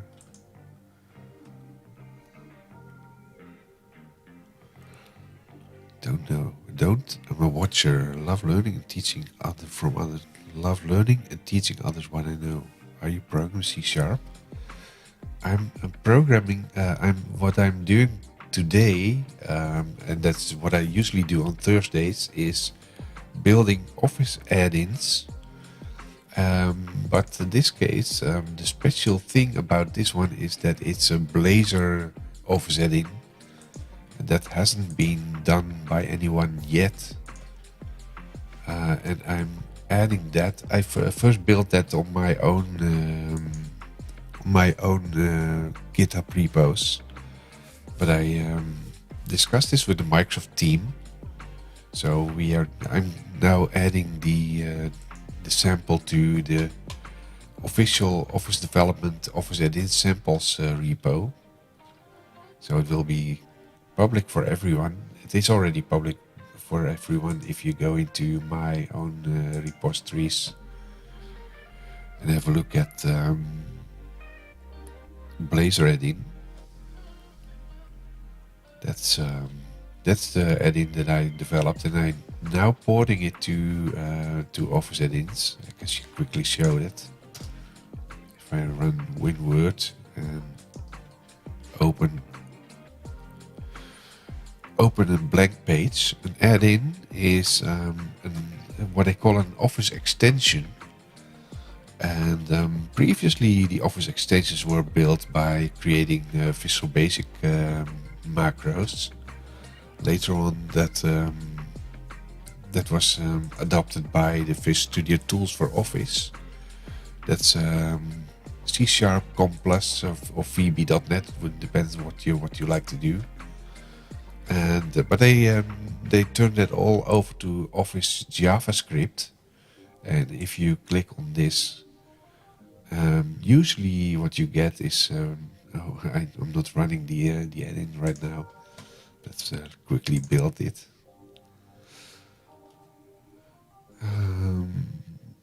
This one that I'm currently porting. So they what they did is they created this option where you basically build some sort of a website that will be hosted in the task pane. And the task pane is basically what you see here on the right. Let's run this. And that website can interact with your local Office or with your Word on the web. Or if you're on Mac, it's basically platform agnostic. You can run it on all platforms. It's cross-platform. Here you basically see the website running. And if I now run Word in here, that's pointing to that specific website. And now it's loading the website in the task pane. So this is what you call an Office extension. And this website has features in it where we can do things with the document. Like setup document, will insert some paragraphs in there. And these are plain paragraphs. And if you do the same thing like is random for example, then you get also some paragraphs. But this extension will put them in automatically, and then we can create content controls for these paragraphs that are some sort of a placeholders. And you can tag content controls. So if you now go into developer and design mode, you should see that properties have now tags, even and uneven. but you don't see them right now. So if I modify the content controls, I can now put some decoration on that, so you can see the tag handlers for the content controls. And you see that this one is an odd one, that's the first one, and an even one, second one, and so on, and so on, and so on. So you can do all kind of things with the Office documents. So, and I put in some other examples here as well. Insert paragraphs and counting the paragraphs, or put in some quotes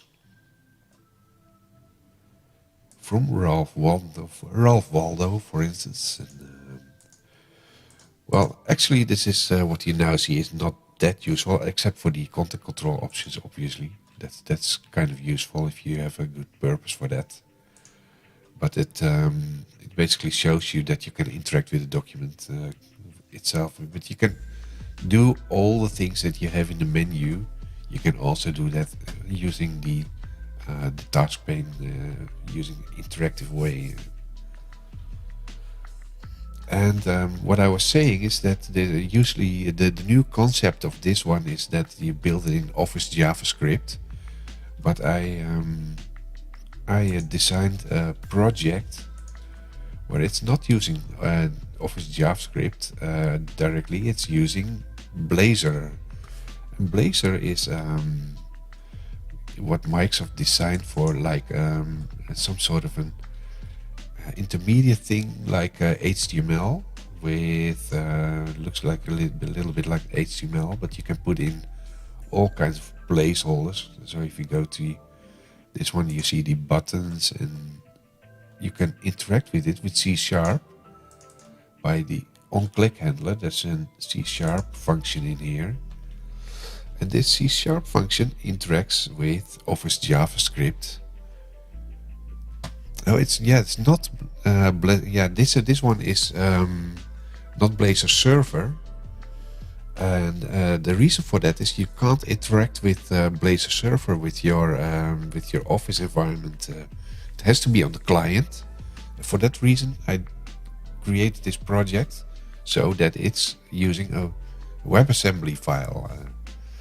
So you're running Blazor full in the client, and that allows you to interact with the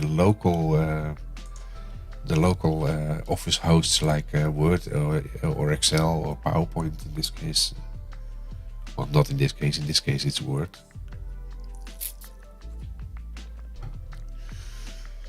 But especially most Office developers like me, the old Office developers that are used to building Visual Studio tools for Office add-ins, they are used to build Office add-ins using C# and .NET. And you can basically do everything in .NET in this task pane.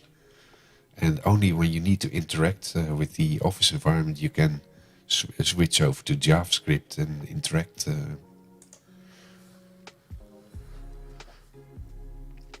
It could be possible with protected local storage. Yes, true. Yeah, that would be an option. And what I do on Tuesdays is building the basically my own website. This is software.com, and that's also a Blazor application. And this one interacts with APIs and stuff like that. And I recently created a third project that I need to implement in here as well,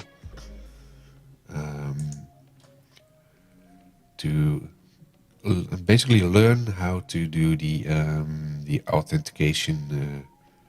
So this one, authentication with client-side Blazor. Because the thing with Blazor Wasm, the WebAssembly thing, is that you can't store any secrets in your client side. So you do need to interact with APIs. And in this solution, you can see basically that authorization is also working with the Blazor local storage component in this case.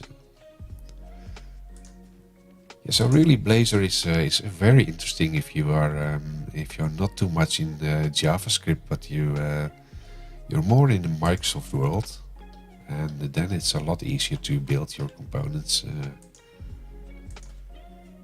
Like this one, the gear list that I built in here is also addressing an API in the background that's hosted on Azure, and yeah, only put half of my gear list in here, but I didn't want to put too much time in adding all these objects in there, but it's very interesting if you see how that's working. And all these projects are available on GitHub. The reason I decided to use server is because the local storage possibility protected browser storage instead of Blazoret.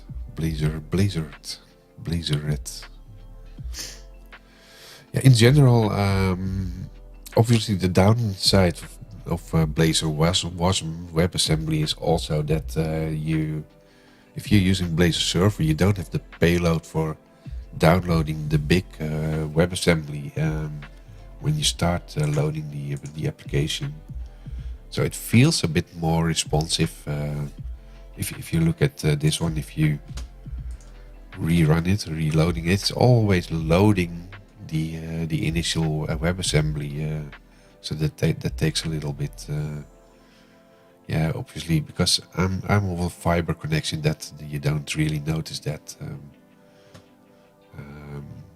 But if you're in a country where you don't have too much internet bandwidth, then you can really hit up with a slow first response. The benefit obviously is that once you've downloaded the WebAssembly, then everything is already on the client, and then basically it feels a lot smoother and more responsive.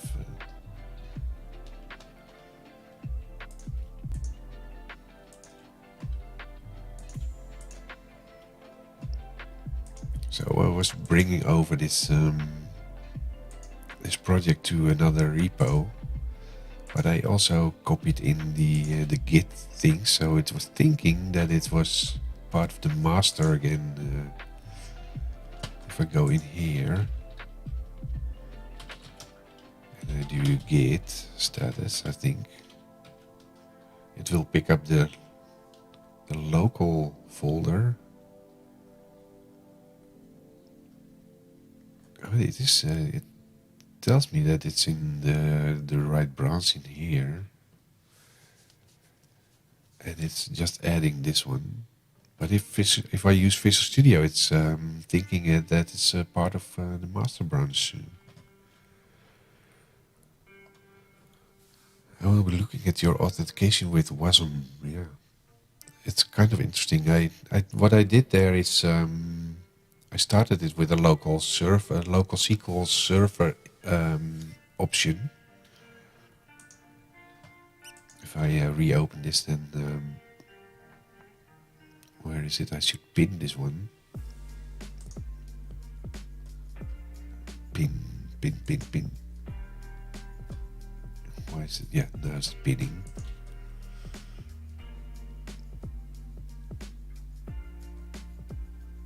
I started with running this in SQL Server. Let's see, where is the...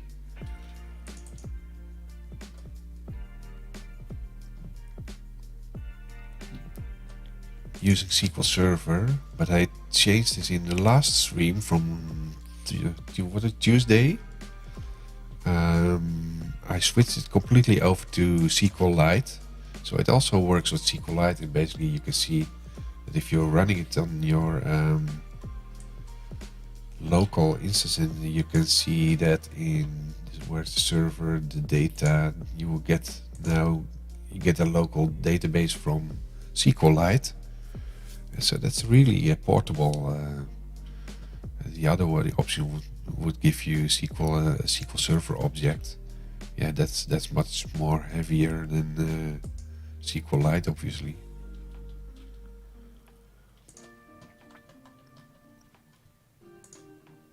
Yeah, I really like this a lot, and I will bring this over again to my website so that I can use authentication on that.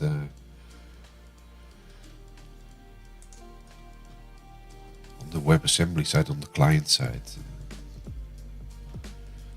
So I'm now curious why this one's saying that it's on the new branch, while if I open it in here, it's telling me that it's master branch.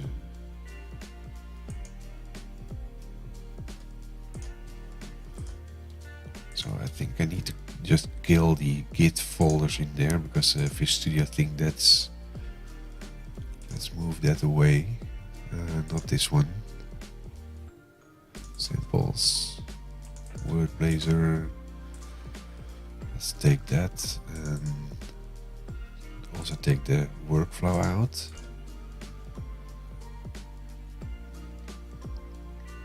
Let's put this one aside as well.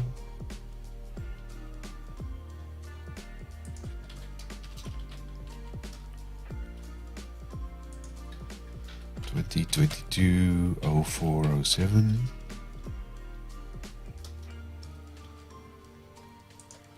Now let's open the project again. This one. Let's see what's happening with the branch now.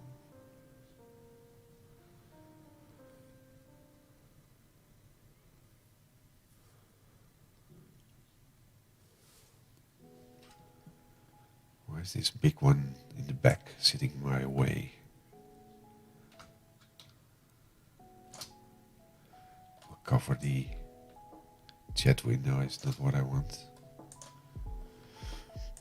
Back in here. Now it's the right branch. It's discovering that it's in the separate branch now. And let's see if the pages are now also showing the nested files. And they do.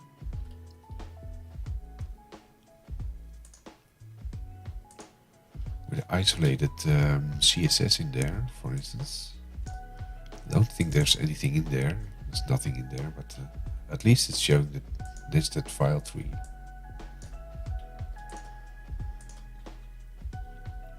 Let's see if it still runs. 5.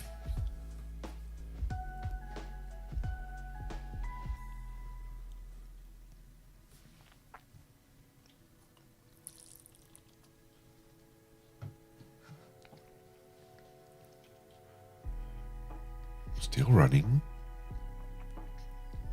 As you can see, I also rebranded it to Microsoft now. It's not my own branding anymore. With a little porcupine. Let's get into WinWord again. Blank. Then insert the add in there. Share folder. Refresh. There. It's now called OfficeDev, no longer Soft as in Software. There we are, show task pane.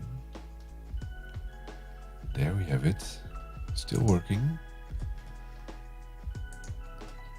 So I think we can bring that into the repo there. Don't save.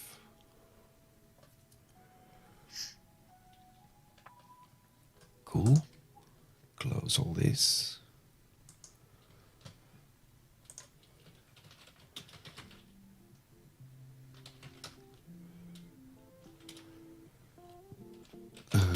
Git add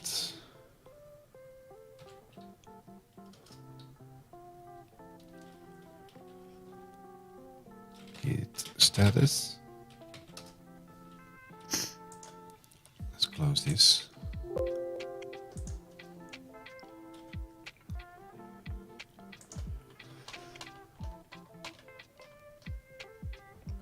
There's a git ignore.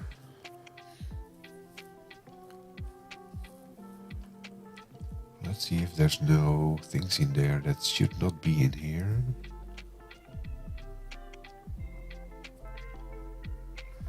Oh, interesting, the weather part is also... Oh, that's still in there. I should clean that up as well. That's from the original project.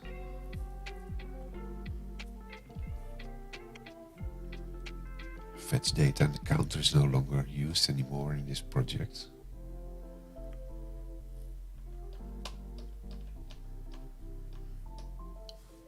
Yeah. Git commit. Initial commit Blazor add-in.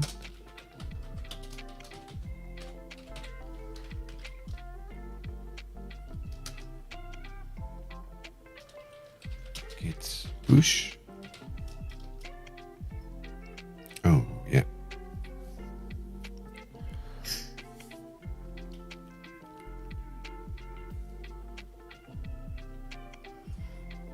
Current branch has no upstream branch. To push the current branch and set the remote as upstream.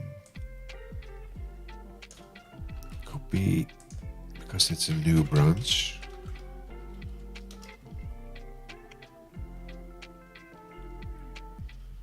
And I'm allowed to do that. So now we should see this on my fork as well. Git status.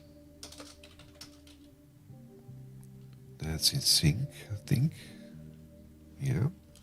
Let's go to the repo here. Add in samples, that's my fork. I found potential, blah blah blah. Blazor add-in has recently pushes less than a minute ago. That's correct, that's mine. So that should be this one. Looks good.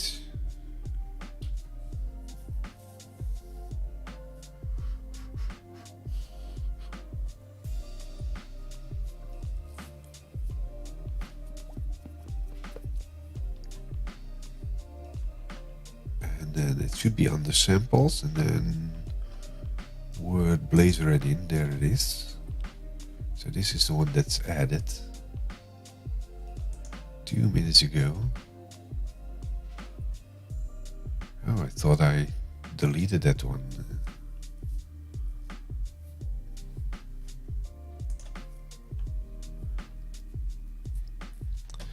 Your authentication API looks similar to mine, except that I use more error handling and I use X509 certificates as a signed key for JWT. Do you have your thing also on GitHub?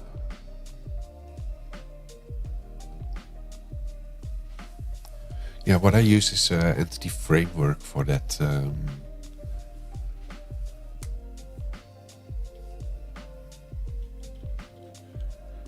That's also, if you look at the README, if you generate, you can start from scratch, and if you do the update database thing, it will generate the complete database from scratch. It's not public, yeah. That's often, especially with these authentication things, that's usually not public. Mine is public because I'm more or less showing it to teach people and to learn myself, and try to learn from other people as well.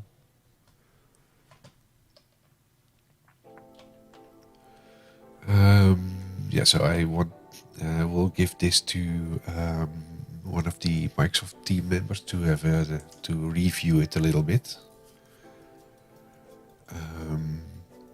So then we'll probably have to continue with that next week as well.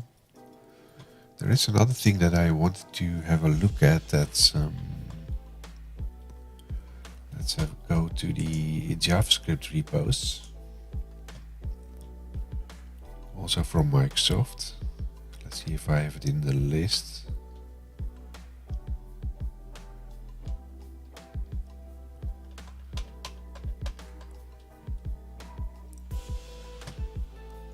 Let's see, how can I go to that code space?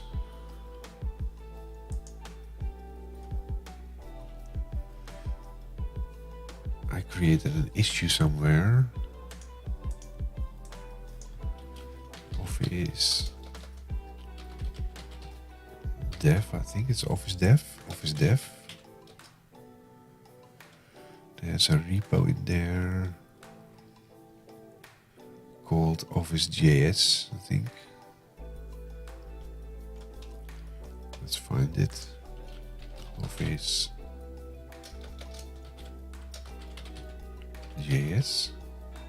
Yes, this one.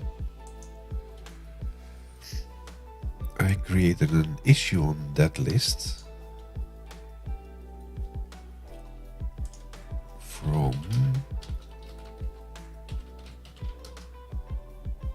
no.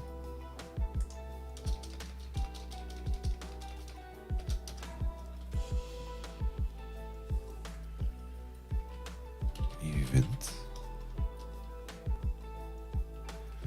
This one. Needs attention. So what they mentioned was that we are in the process of adding ScriptLab sample for these preview events. We also far we have added a sample for content control on deleted. Okay, give it a try. So that's a YAML snippet. Oh, that's my microphone. So blowing your ears off. That's the YAML environment. Register trigger and deregister on delete event that tracks the removal of content control. So if we go to Word here again, open a blank document, and now we go to ScriptLab. That's some tooling from Microsoft where you can run your scripts. So you have a code in here. There's another task pane. This is also an extension, an add-in, I should say. And here you can do things like what you see over here is completely Office JavaScript, Office.js. So import, then you can bring a YAML thing there, I think. Let's see, that's not valid. The question is, how can we bring that in then?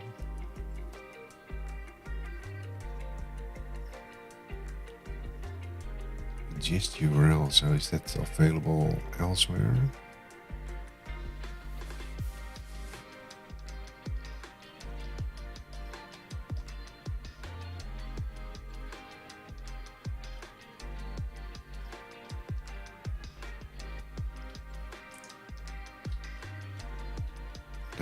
Preview APIs.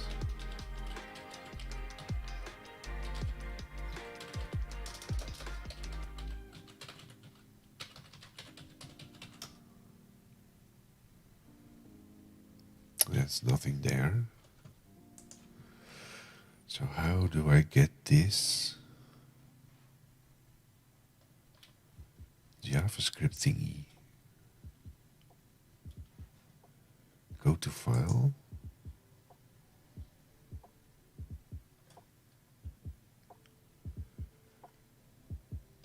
Which one is it?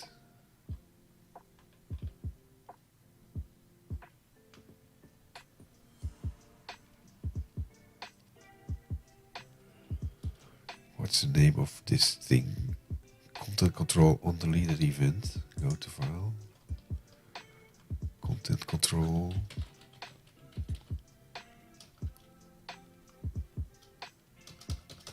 It's finding one option, but where?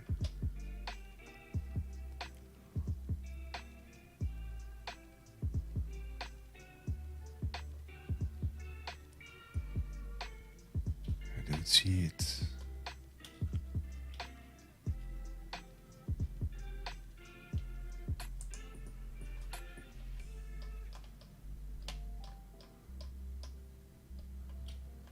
It's not showing it here. Symbols, words.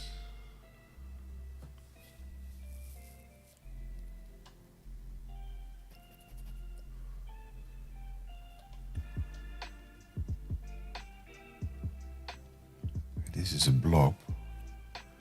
OfficeJS snippets.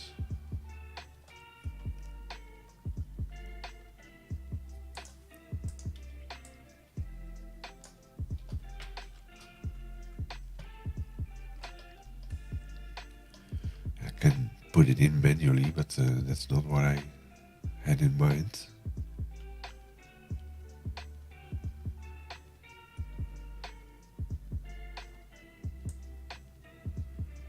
Should be an easier way to do this. So what does it accept in here? Paste a YAML. Is that like the complete YAML then? Can we do that? Raw. Copy.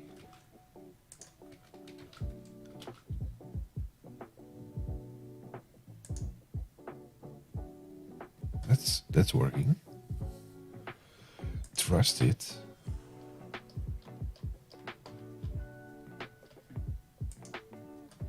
Yeah, that seems to work.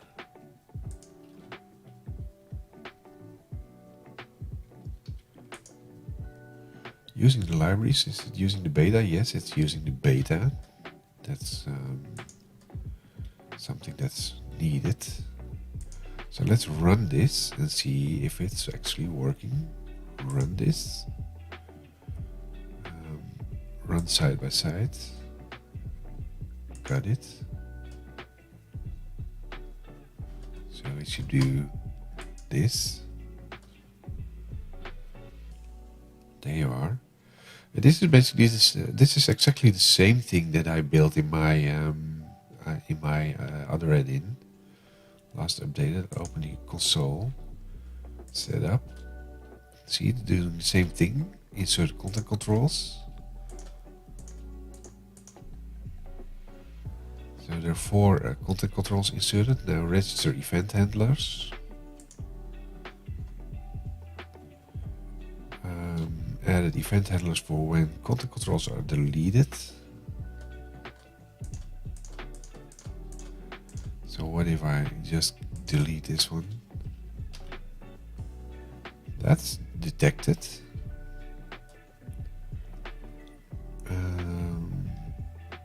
Delete first content control. It did do that.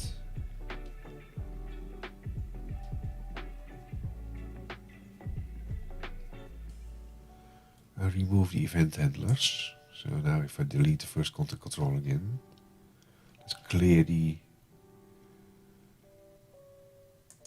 console first and then delete the first content control again. Control to be deleted.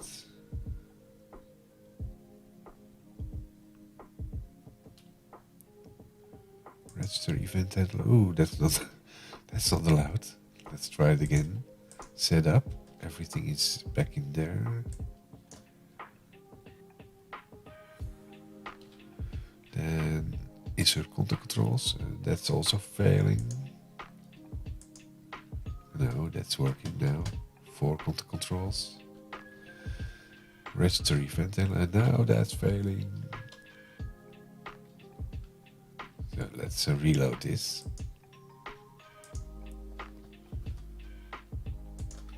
Control A. Set it up again. That's what I do as well. Insert content controls. 4 controls inserted. Then register events. Events handler are registered. And now delete the first content control. So what happened here? Says content control to be deleted and bounding box cannot delete false, cannot edit false. Yeah. Event detected, ID of content control was deleted. Why does it delete too? Or did I click it twice by accident? Let's reload it again and try that again. Reload. Set up the document again. Insert content controls. We have now 4 content controls. Then we register this. Clear this. And then delete the first content control. Yes, now it's only 1. So I accidentally, apparently deleted 2. So let's have a look at the code again and see why that's different to my code.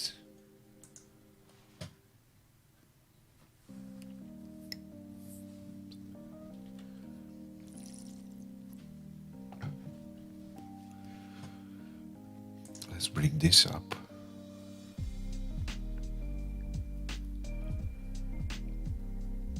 And open the Blazor add-in solution. That should now show 0 changes because we committed that. Let's go into the first add-in. Is it first add-in? Index? I think it's index. This will do the same thing. Page setup. And then we have convert content controls. Tag the content controls and then modify. But there's not the delete one. No, that's my microphone again. There's because I put the delete off yet. But the registration did already happen. Let's see what is done in here. There's no way to blow this up, is it? Can we make that bigger? No. Yeah, we can do something. Yeah, that's a little bit bigger. So it should be easier to read for you, for everyone. So we have the setup. Where's the setup? This is setup, doing the setup thingy there.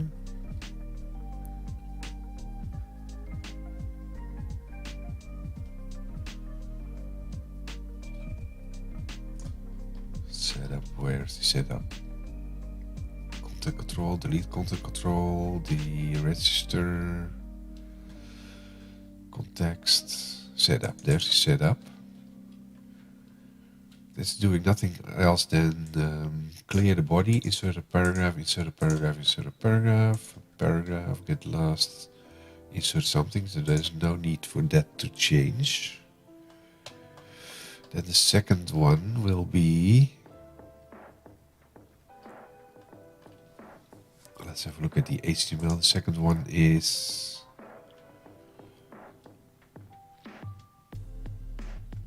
insert content controls. That's this one. Doing the insert content controls function. That's this one. Creates, gets to every paragraph and puts a content control around it. It's putting a tag for testing on it. Then the next step will be content controls there. Register event handler. Let's see how that's happening.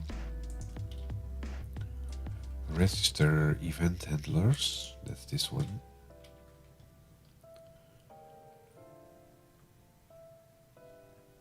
So what it's doing there is doing this. Word run, let content controls, context get content controls, load the content control items.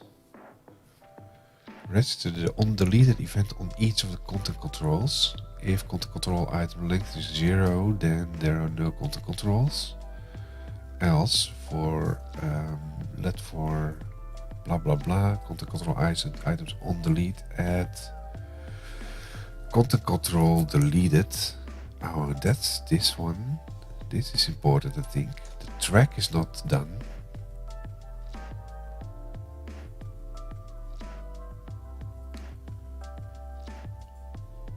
Yeah, I think that's his thing.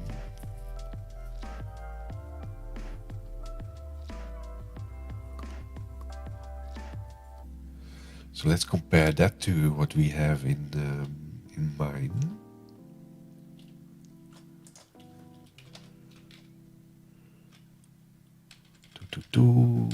Copy that. And then go into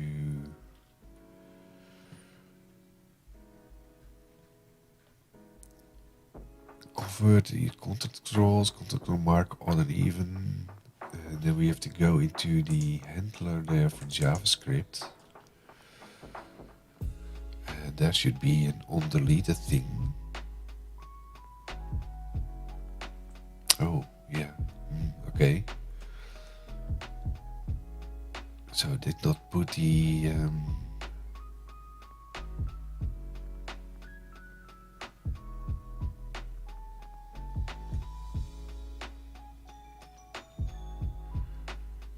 Oh, this is the delete event content controls. Delete event content controls. Is that the part where I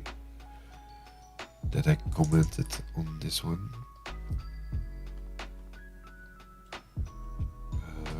Where is it? There. Delete event content controls.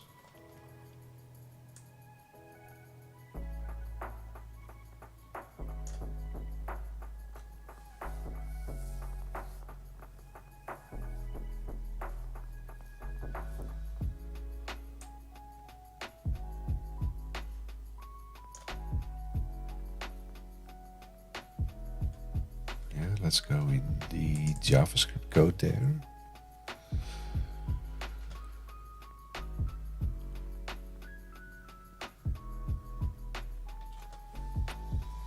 This will reinstate the handler. Do we have the on-deleted somewhere else also?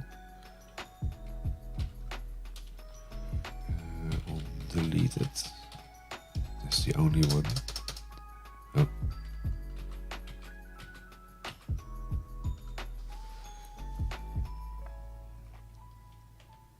So what we need to try here is that's the on-deleted setup. Insert content controls.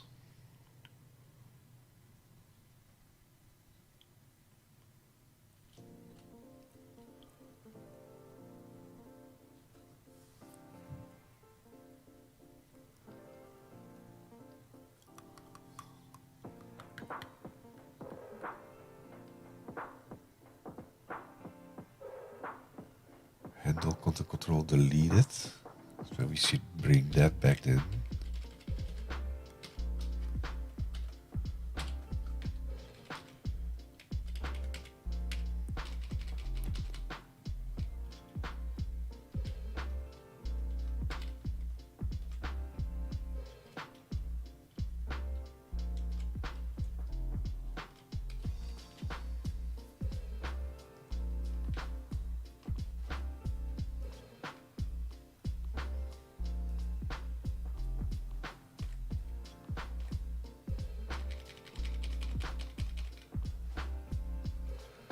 Delete content controls.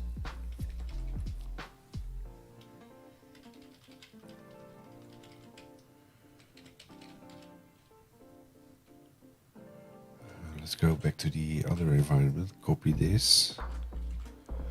Quickly copy that in here.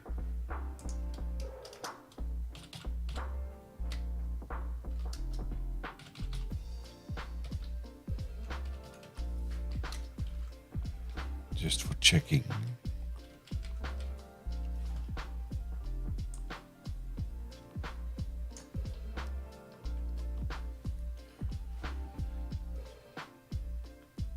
That's here. The await run with context. Let current content. That's the content controls. Load. This is loading the document, and this is loading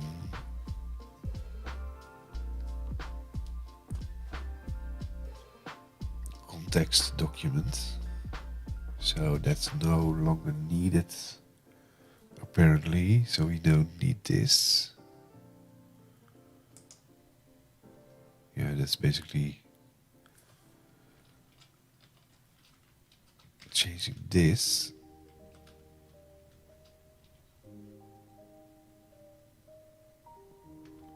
Into, and then this, let content controls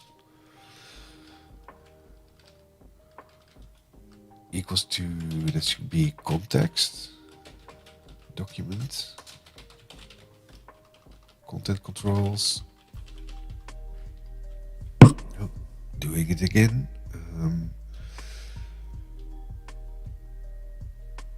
Then say content controls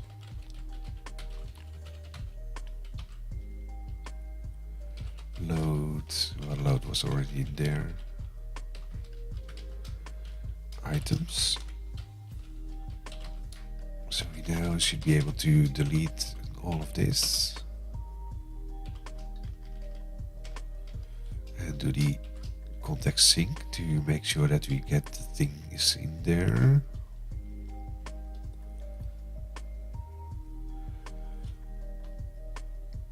Let's let content control remaining is content control items length.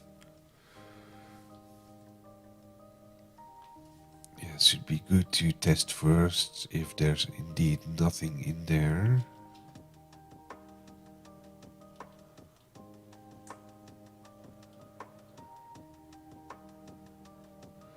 There's the let I is smaller than content controls items length. That's exactly the same. So if I copy this and replace that with this, make sure that content controls is using the smaller caps.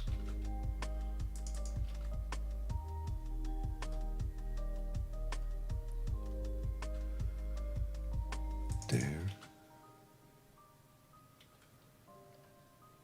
And then it's doing something over here. We also need to, let's see, let I equals 0 smaller than content controls item length, I plus plus, and in this case it's let content control, this going to event context. Okay.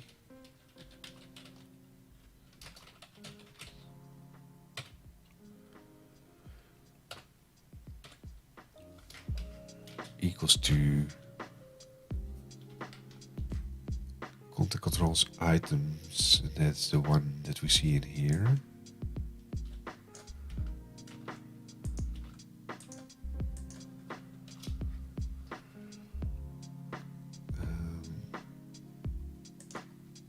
Make that undeleted, that's available there. Add content control deleted. Control deleted. That should replace what we have in here below this. But we also need to bring in the track.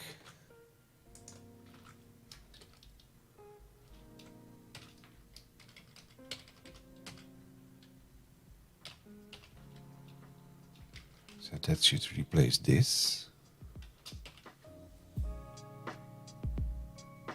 Bring in the sync to make sure that it's available there.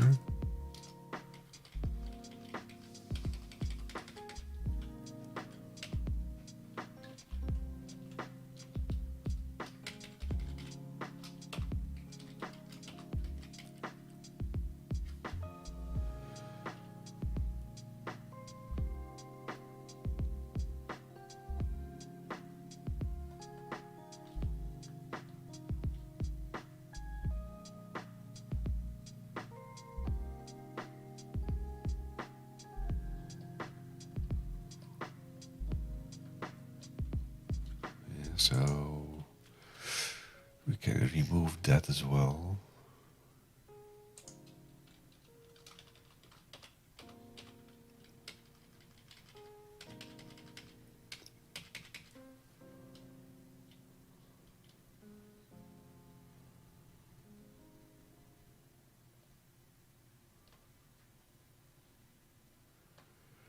register event handlers. Was that used somewhere? Oh, that's the copy of the original one.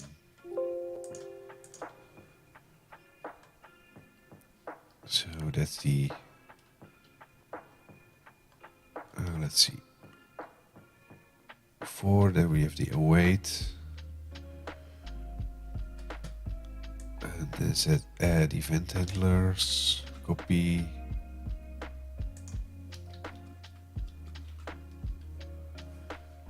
For when content controls are deleted.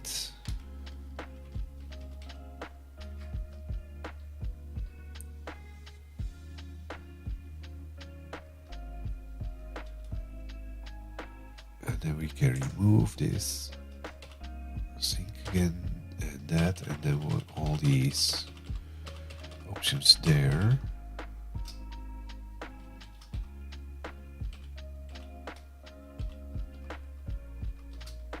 Like that. So we now have the delete. This should call something like register, delete, content control,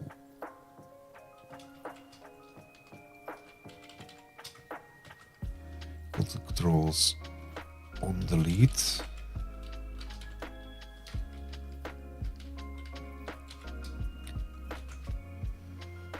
And then we have an interrupt function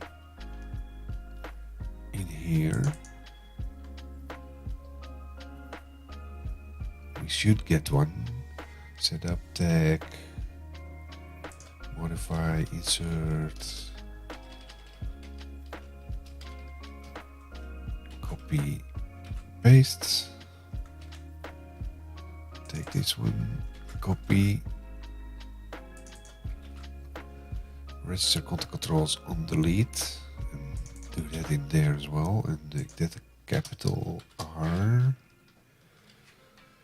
Now we should copy this and bring that in the UI.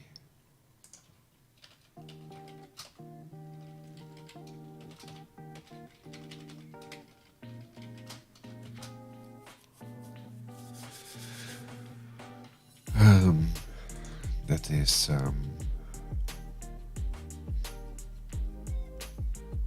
this is not needed, so we can remove that part. Basically what we should do is copy this one, copy and paste that,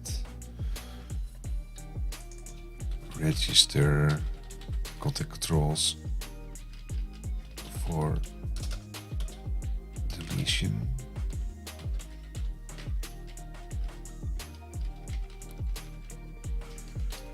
this will add the delete, the on delete event handler to the content controls.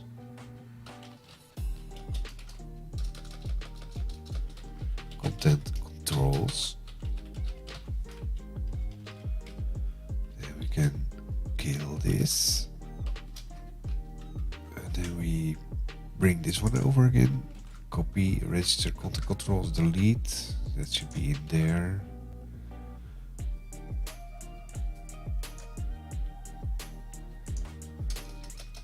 Register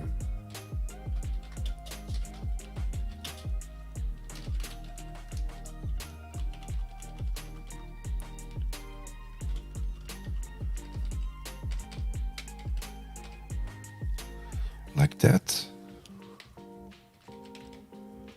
Well, let's see if this is possible, if we can run this. Let's see if we can build it.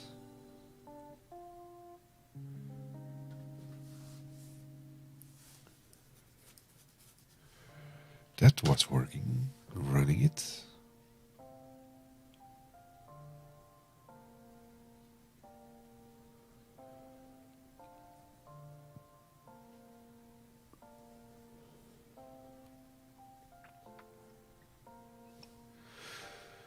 So now we have an extra button there.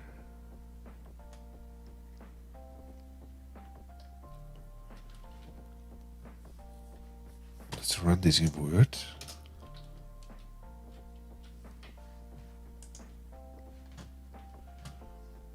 Let's make sure that we have the right one. Localhost version, that's good. Add. Now let's bring in the add-in there. Set up the document. Convert the content controls. Now we have content controls. Tag the content controls. We have nice tagged content controls now. Modify content controls.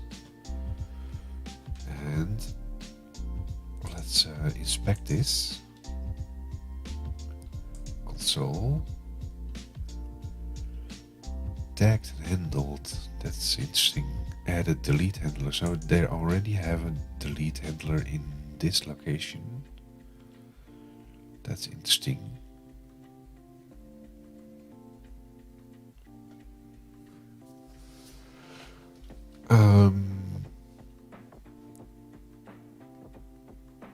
Register delete. Oh, that's not what we would like to see.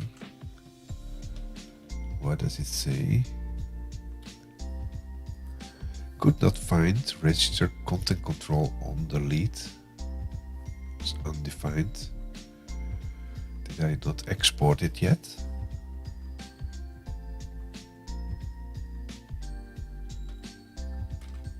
Maybe do Control F5. Let's try it again. No, that's not working. So it's looking for register content controls on delete. Register.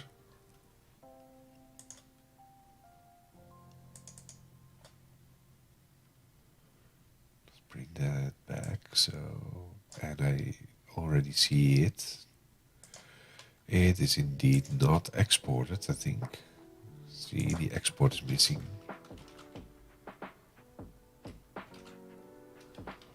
So let's bring this also completely to the bottom of this one.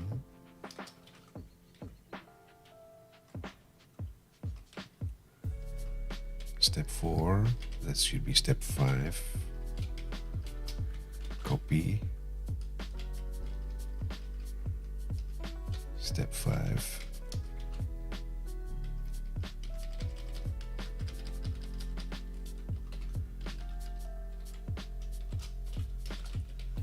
Register the content controls.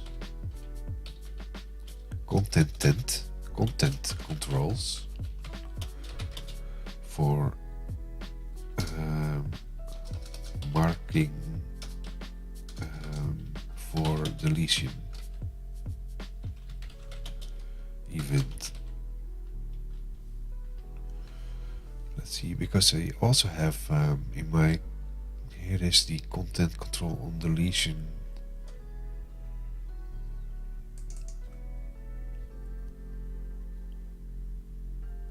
So what I want to try here is we have the content control delete, add content control deleted thingy there. If I control F3 that, why is that doing this?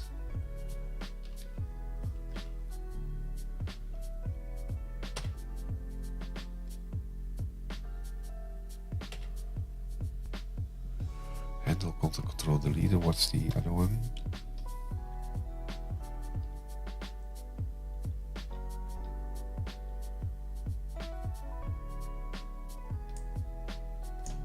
This one, content control deleted.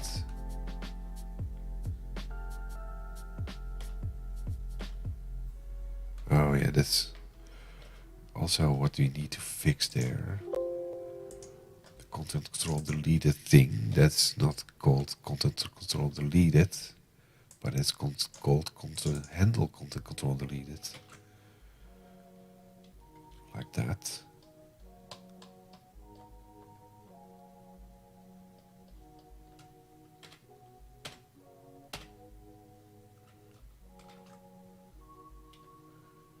So this is done separately. But what we see here is that it's doing this content control items, item, something track, content controls items I.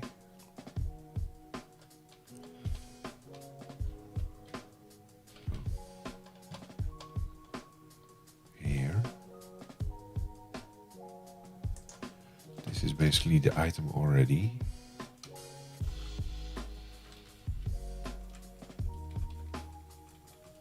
So we should do this.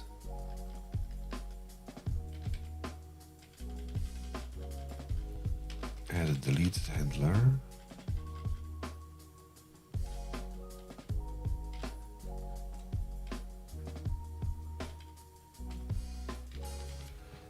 Let's build this.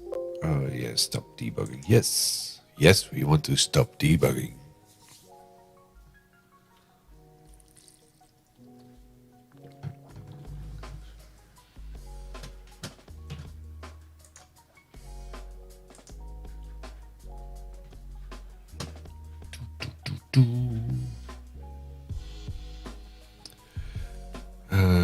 Oh, did I just build it? Nothing else? Let's clean it up a little bit here. Don't save. Open this one. Yeah, that's the script lab thing. Run it again. F5. Ooh, it's Friday already. Thank God it's Friday. 13 minutes after 12 in my place. So open the Word again. Win Word. Blank document. I feel that this is going to work. Setup document. Convert content controls. And did we already get the handlers in there? Not yet. We only added the content controls. Tag the content controls. And now we have the handlers on that as well. So now I wonder if I manually delete one of the content controls already, will that trigger the event? And it does not trigger the event apparently.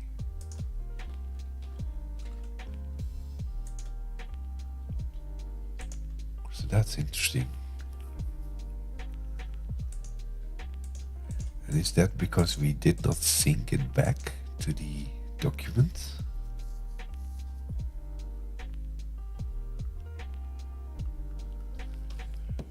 So let's try again then with this one, delete register events.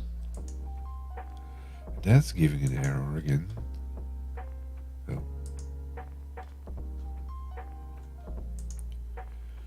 Clean, convert, tag, modify content controls, delete, that's just failing. So what's failing there?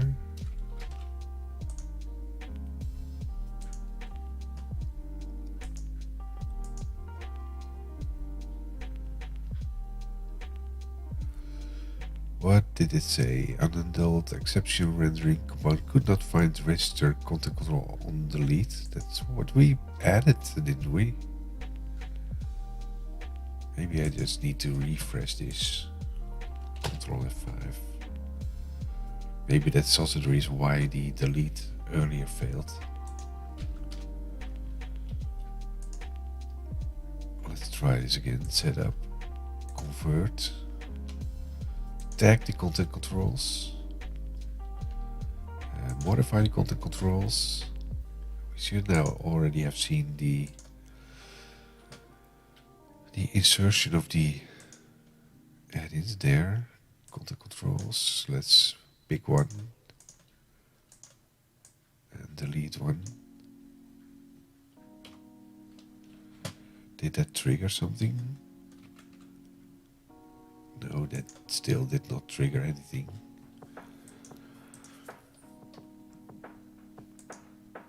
And that's still failing. Why is that still failing? Didn't I save that?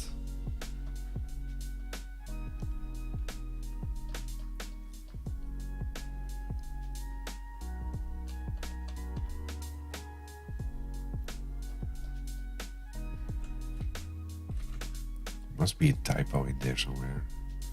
Let's stop this again and close this. Don't save it. Let's check all the steps there, because we start with the first add-in, where the button, no, that's not the first add-in, should be have the index. The index there, that will trigger the on-click in here, copy. That will go to the C# file, go in there, register content controls on delete. And then it tries to find this one, register content controls on delete. Copy in the JavaScript file there. Find that. And there it is. So it should be possible to find it.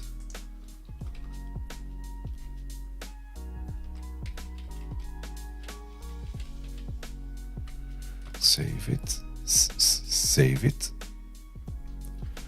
Let's clean the solution.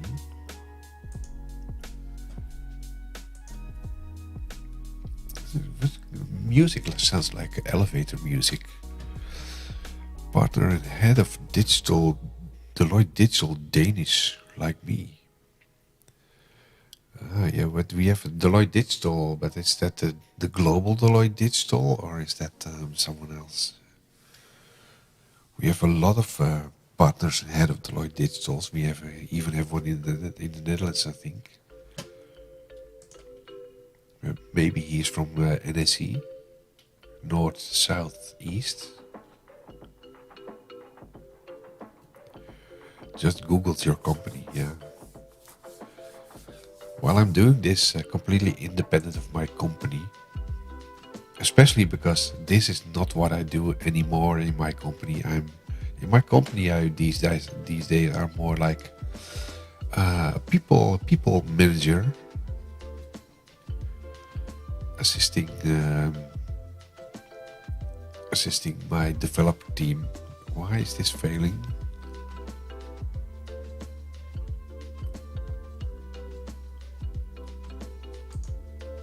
Inspect. Do. Handle content control deleted has already been declared. So we have it twice in there. Interesting, Scrum Master. Oh yeah, I'm a lead development. And, we do the daily Scrum things every morning at 9 or 8:45, I should say. For that reason, I get up at 6 a.m. and it's already 12:20. So it's a short night again. Why is this handler in there twice?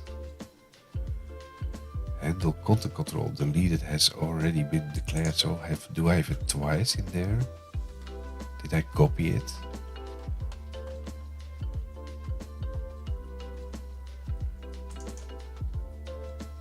Oh, it's there, yes. Okay. Why do I have to?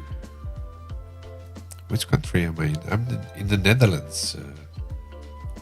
What country are you in? Scott. Oh, that's why you called Scott. Now I understand. It's like it sounds more like Danish. Yeah, I've been there a couple of times.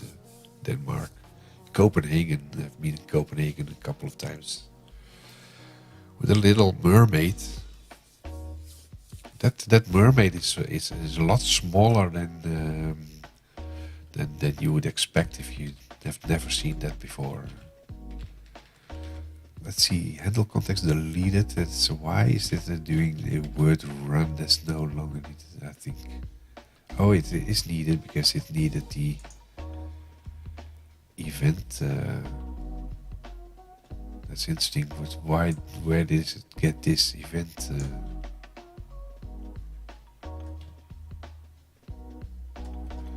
The famous mermaid, yeah.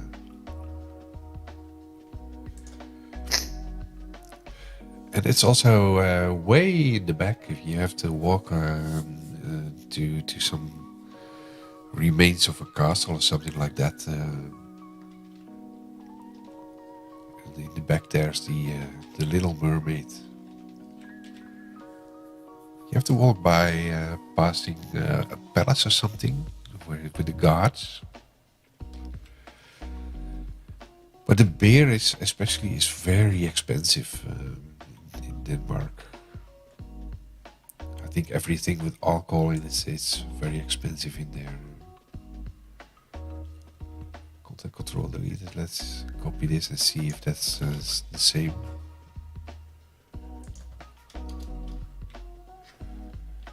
Handle content control deleted. Oh, okay, this puts an event in there. That's interesting. Copy.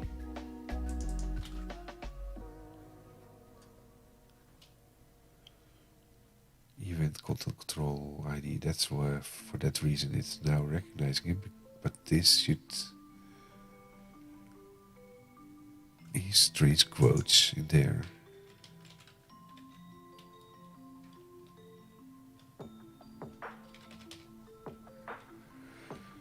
Shouldn't you be asleep of getting? Yeah, it should be, but I'm having too much fun doing this. And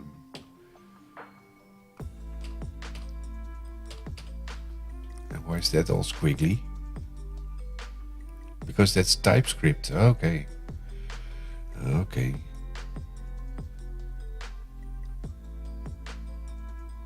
I don't have TypeScript in here. What if we just put the arcs back in then?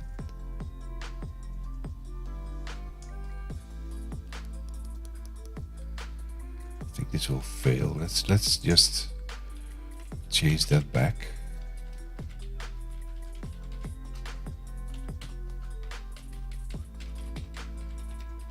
Because I don't have TypeScript in there. And I'm not sure how to handle this ID if I don't know what the argument is in there.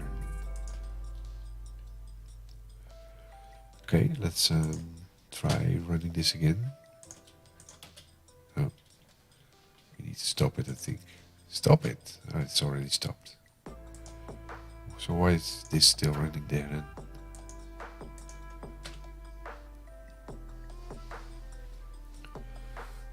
F5. Is it now loading? Yes, come on, you can do it. Yeah. Did load, so in Word again.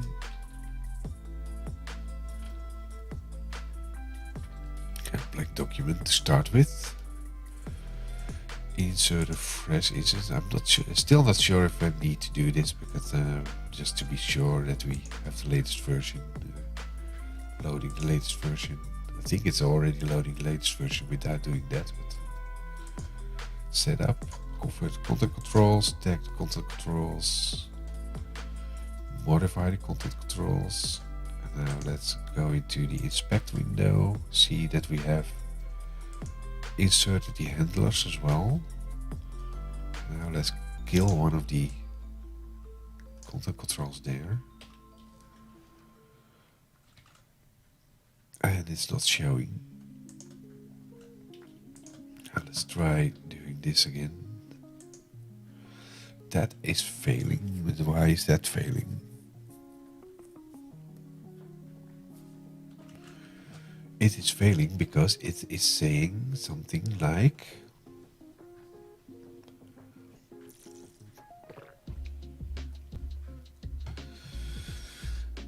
unhandled exception rendering component could not find register content control on delete.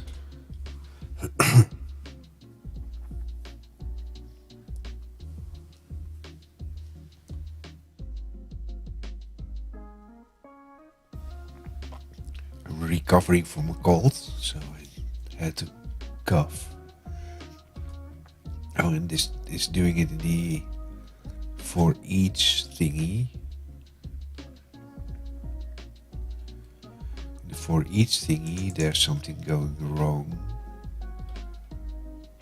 And that's probably also because that's maybe in TypeScript or something.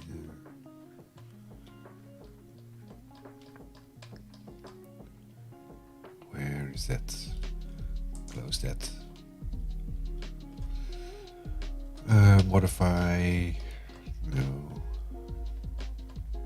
This one. Register content controls on delete. Export async function. Let's have a look at what is showing in here. Copy. Let's find that. Oh. It's finding it over there.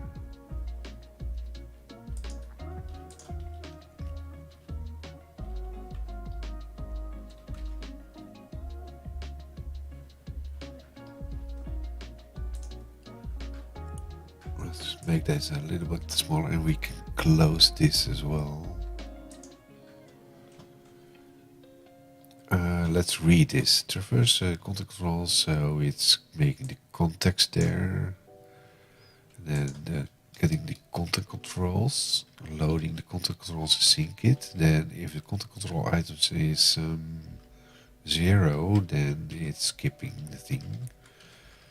Else, this one should exist also.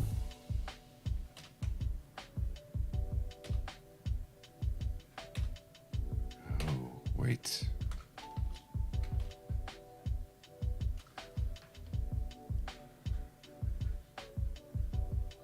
What? Did I just kill the second one?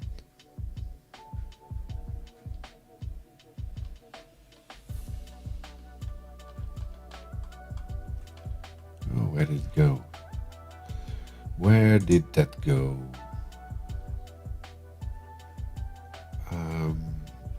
Should be in the handler.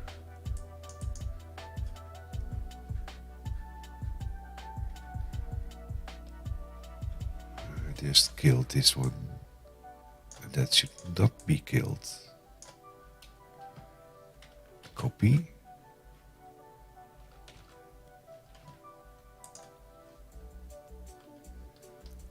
Where is it?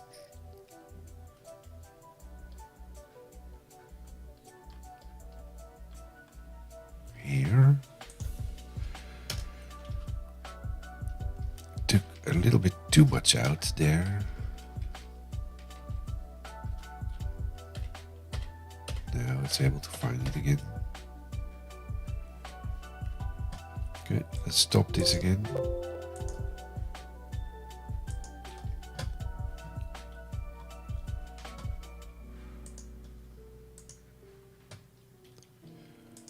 And close this one. Don't do that. That can go, and now we can rebuild it and running.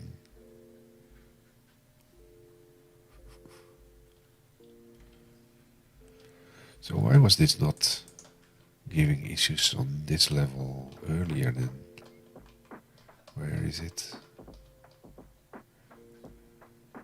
Because it should also do the same here. Did it just stop it then?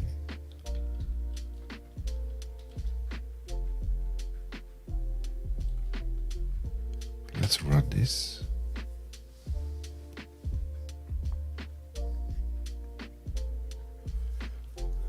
Let's also see if we can put a breakpoint on that.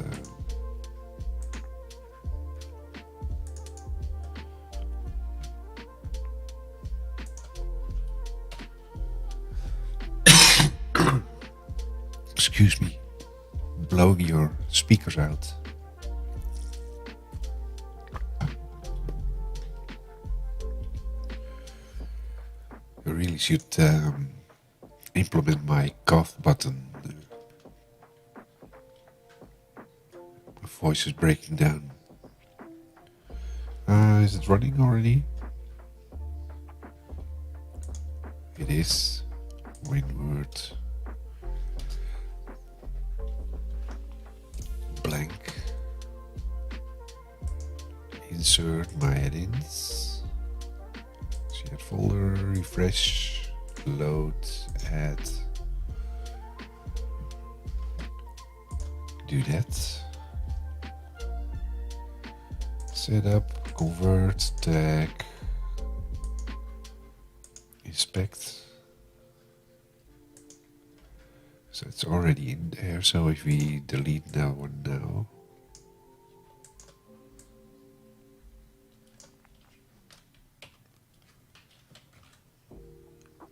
nothing happens here. Modify content controls, register delete. Why is that still failing?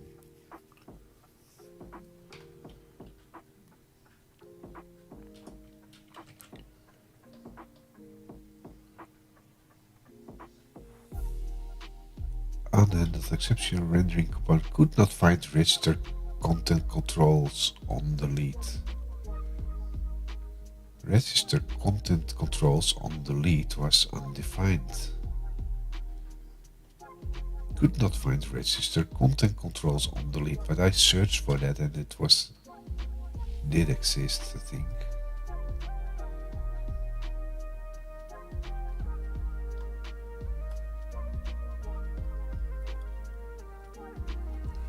What am I missing here?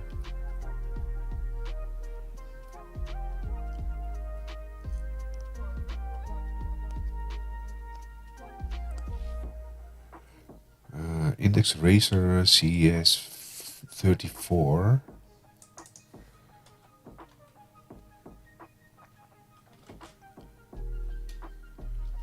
That's in here.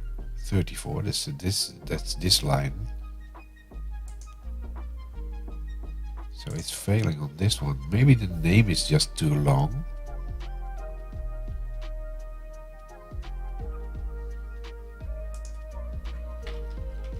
What if I just make that shorter?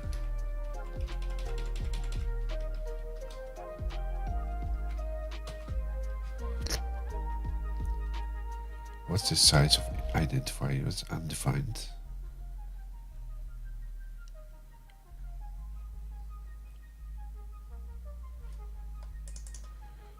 Copy, and this one is including it in pages index razor.js.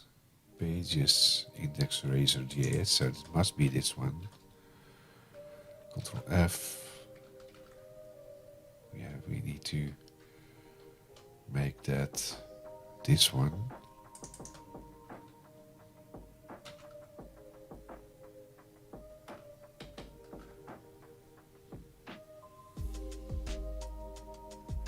I don't think it was incorrect. Modify content controls. It's exactly the same. Export async function. Export async function, that's also the same.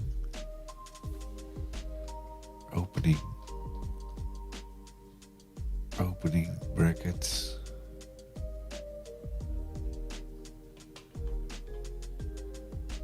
Wait, context sync. Oh, maybe that's missing. No, that should be okay already.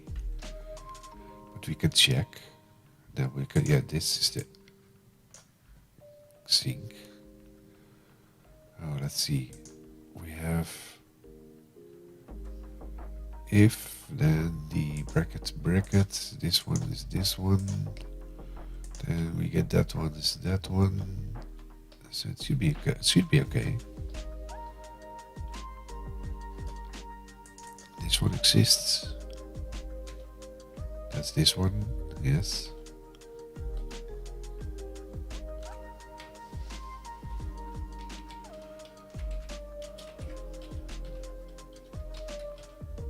That's also valid.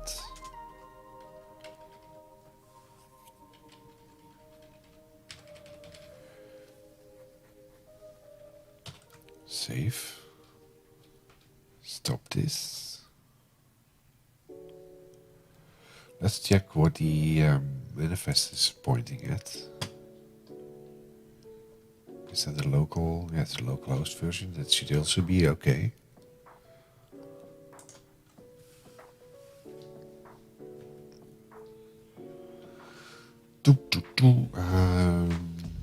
Close Word there. Close this one, and then run it again.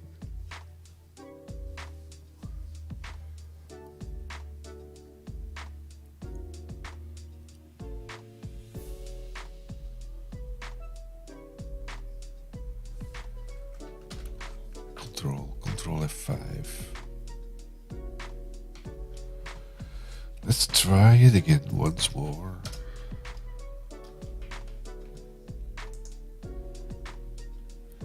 Insert my add-ins, shared folder, refresh, click, add,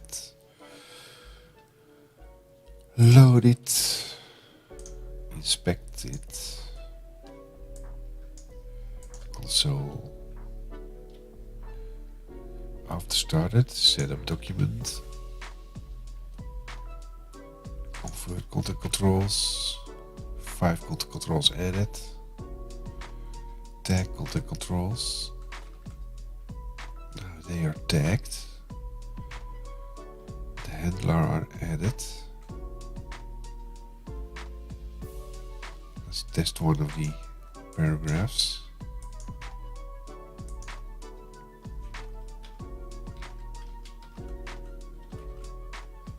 It's not showing the delete.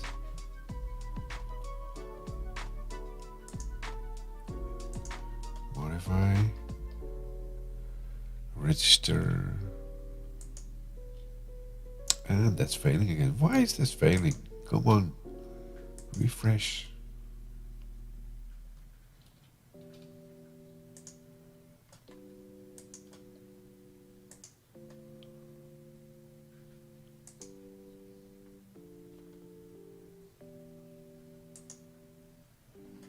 This is not right.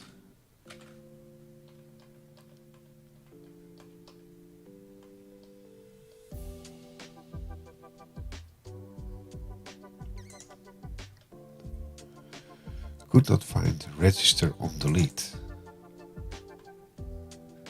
Okay.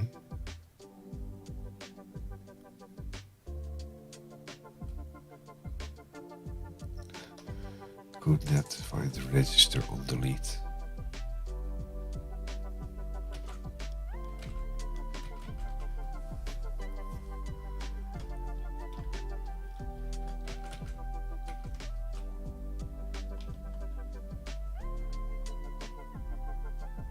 Oh, okay. I thought I changed this.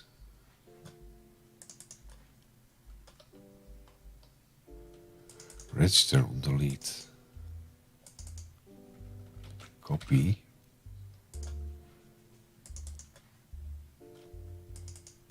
I should change that. Save.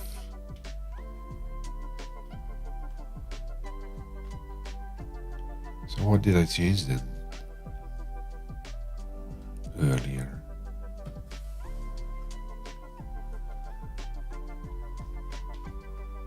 Handle content control delete. Did I?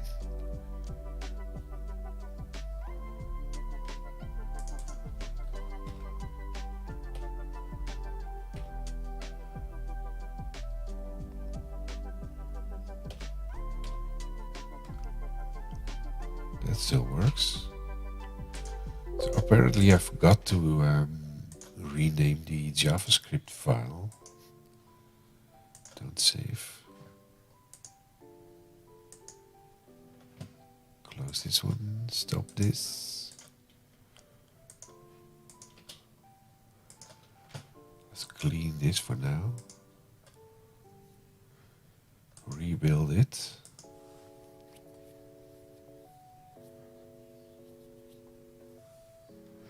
Local manifest, that's good.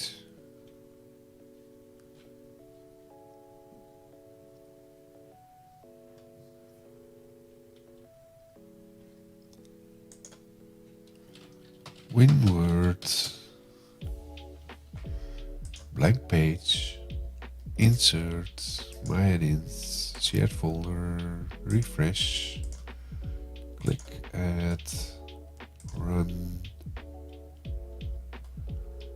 setup, convert, tag, modify, then inspect.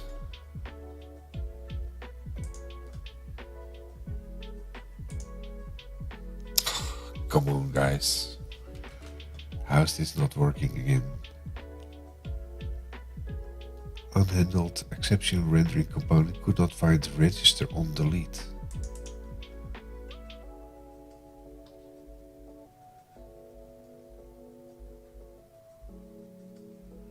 What am I missing here?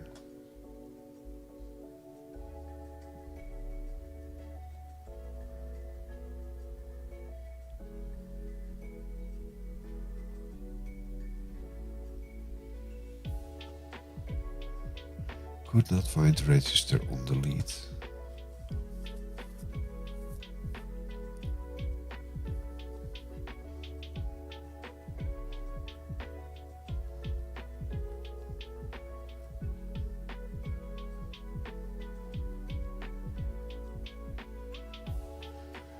At Blazor adding pages, register content controls on delete in the repos, line 34.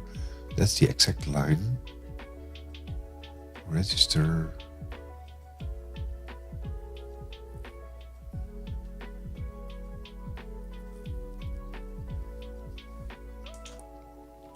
Let's search for that then. Stop this. Search. Register on delete. Find all.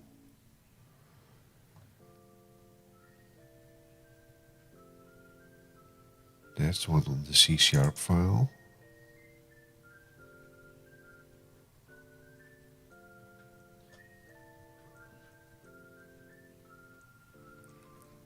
But it's not on this one. Why is this not found?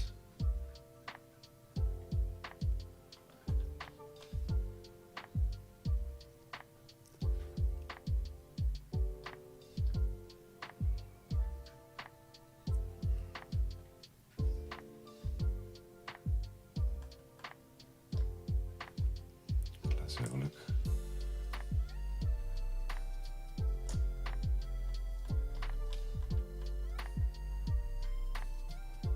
There's really no difference in that.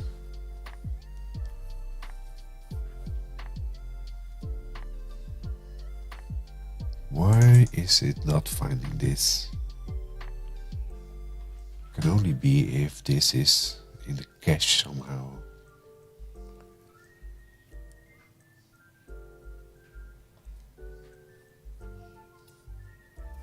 Let's have a look in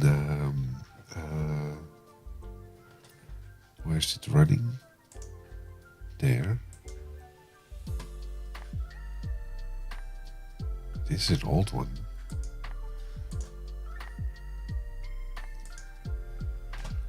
Let's close all the... Let's put this one in my notes. I feel that it's keeping an old cached JavaScript file in memory somewhere.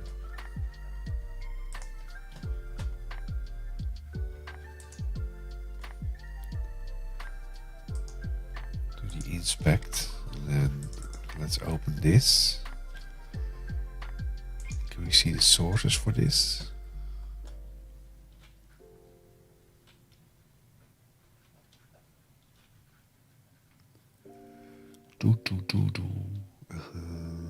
Pages.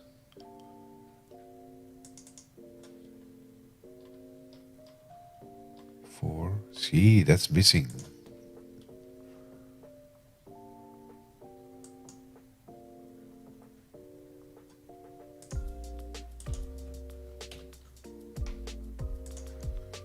So we need to clear the cache here. Let's close this. Don't save.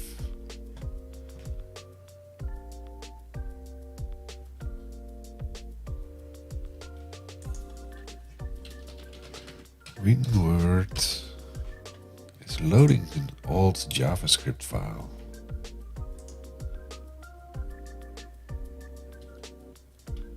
Oh, it's not running yet. But still, we can have a look at the inspection window. Don't we get an inspection window? No. Okay. Bring that back.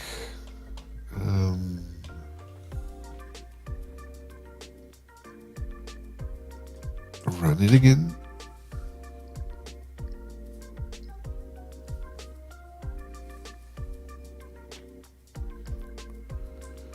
So let's inspect this one. Ctrl-Shift-I. Sources. Pages. Step 1, 2, 3, 4. And that's still missing. So we need to clean the cache somehow. Application.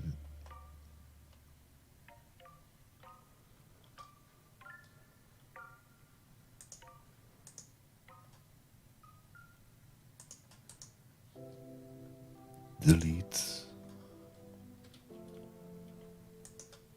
Ctrl F5. Let's have a look at sources again. There are pages.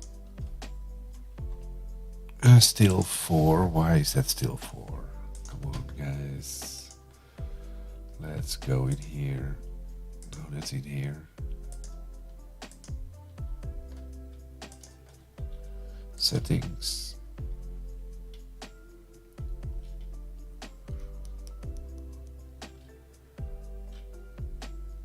Come on, today. Maybe it's already tomorrow, so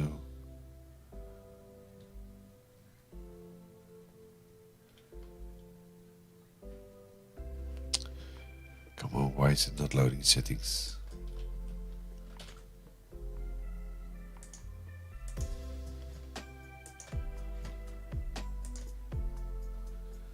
Settings. Just in break mode. No.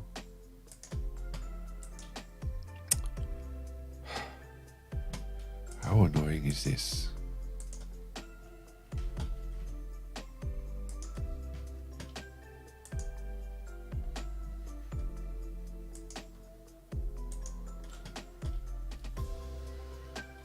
Cache. What to clear? Cached images file, browsing history, download history, cookies, everything. Clear now.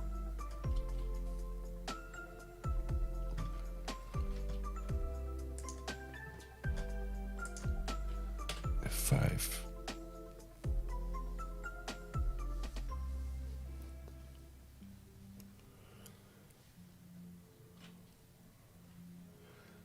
Ctrl-Shift-I. Let's have a look at the sources again. Pages. And it's still not doing that.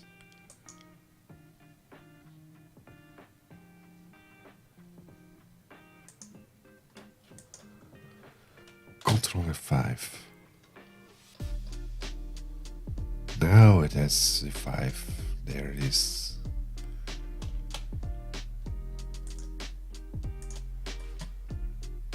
Let's do this. Ctrl F5. Will that show the same thing now? Now we have 5. Come on. Great. That took some time to wake up. These are these annoying things that set you back in time for a long waste of time. So insert my edits, share folder, add.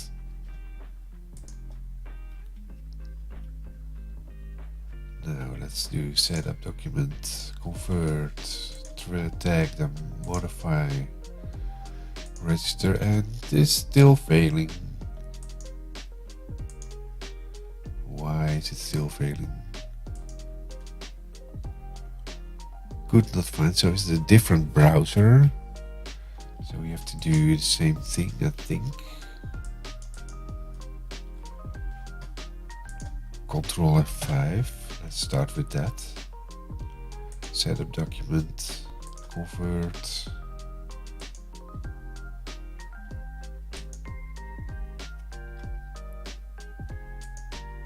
Not working, inspect. Let's have a look at this one. Sources, pages. So this one is also the wrong one. Opening a new tab.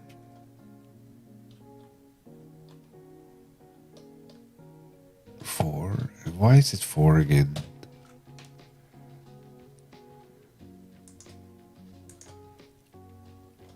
Because this one is taking a different browser.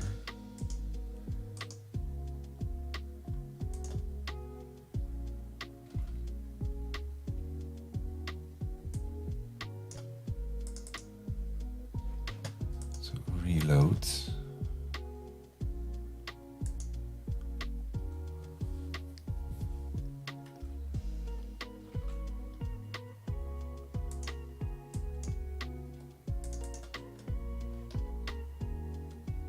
Now it's show 5 in here.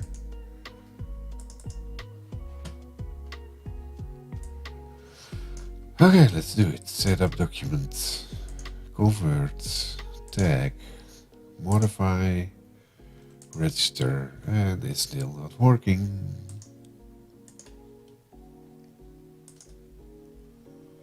Why not? Event context is not defined. Event context is not defined. Where?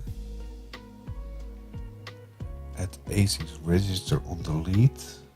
Pages JavaScript 180 line 5. Event contexts 180.5. 180.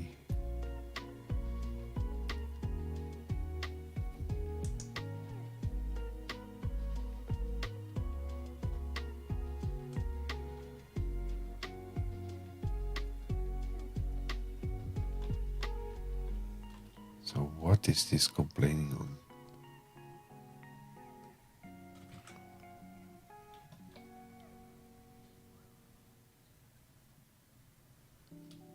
Event context is not defined.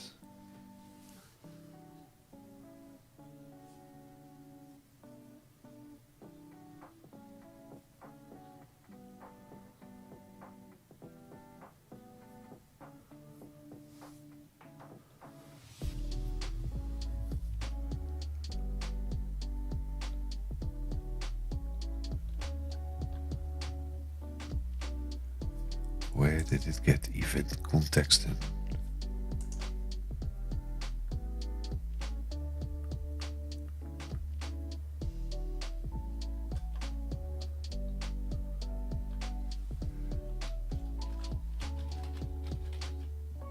Oh, there.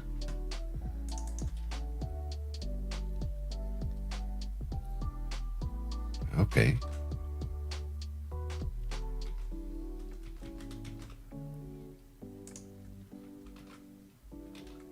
Oh.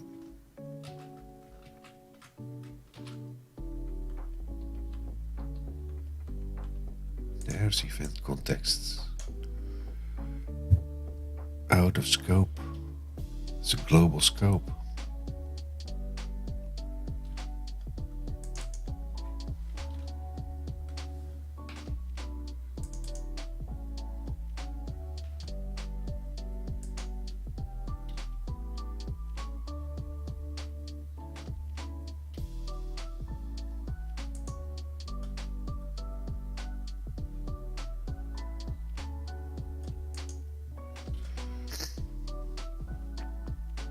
So apparently you have to keep track on your own. Okay.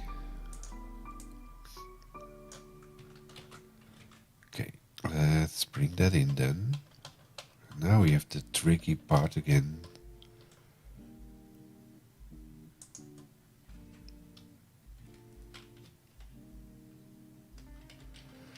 That we need to get this updated again.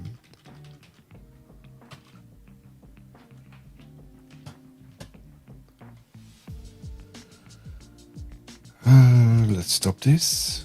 I don't think that's needed to be built, but just make sure that it's not the reason to do that. Control F5. No, that you don't do Control F5. You do F5.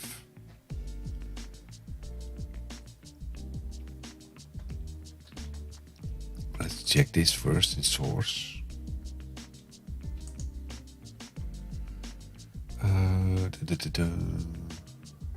Where is it? Inspect.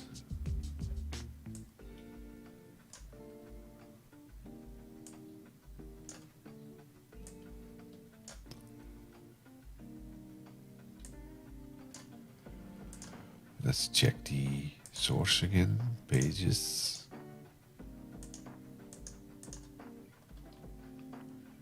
It's in here. That's good. Now do the same in Word.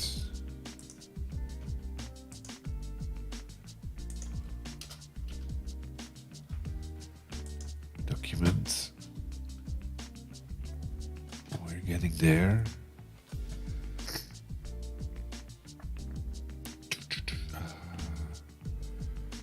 Insert. It's getting late. I'm forgetting what I need to do.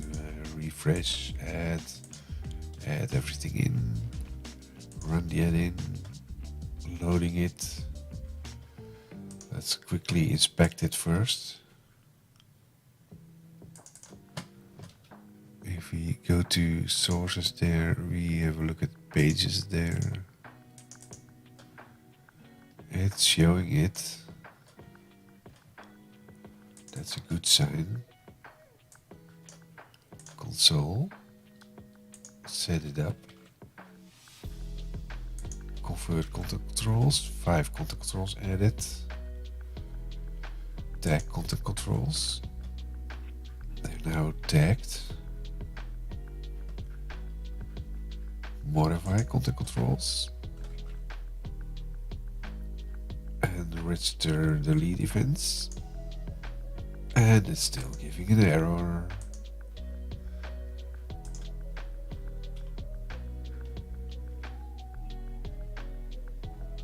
Content controls is not defined. Online 192.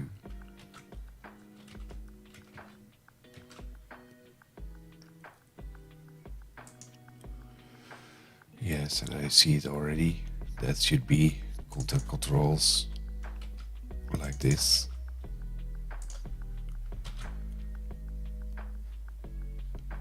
Is that all?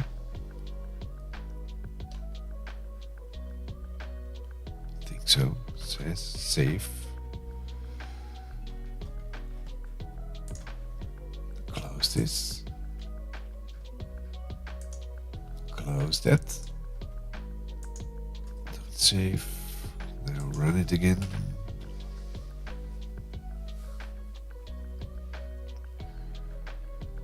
We're getting close now.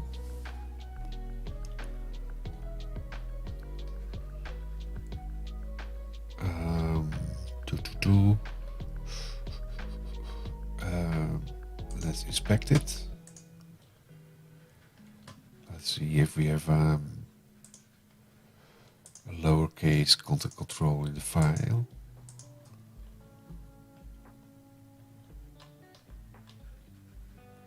There, that's fixed. WinWord. insert, my add-ins, shared folder, refresh, add, show the task pane, wait for it to load, let's inspect. Let's have a look at the pages there. Is it having a lowercase? I think so, if I already saw it correctly. Yes, that should be a good now. Let's run it. Setup document. Convert content controls, tag content controls, modify content controls, and register delete. It did register now.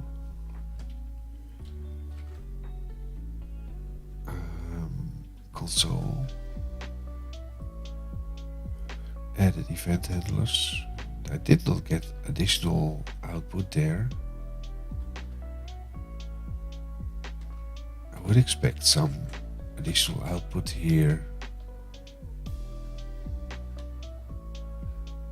Oh, that was probably this one.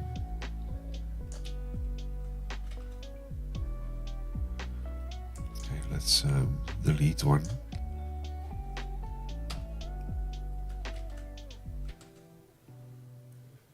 Where's the inspection window? That's not the right one.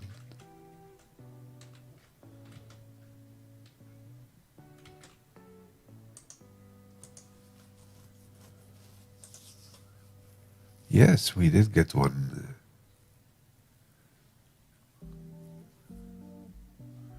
Oh, and well, also the selection change worked. That's interesting.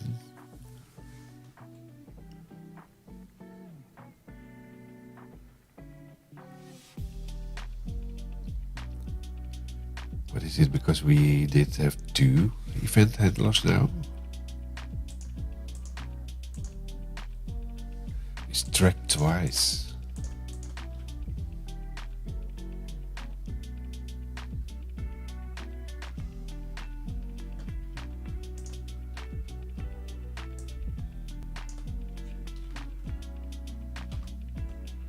Delete one, but I get two more deleted.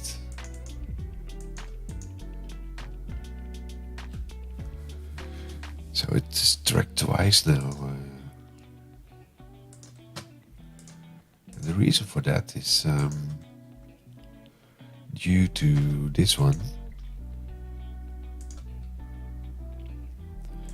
The track is done.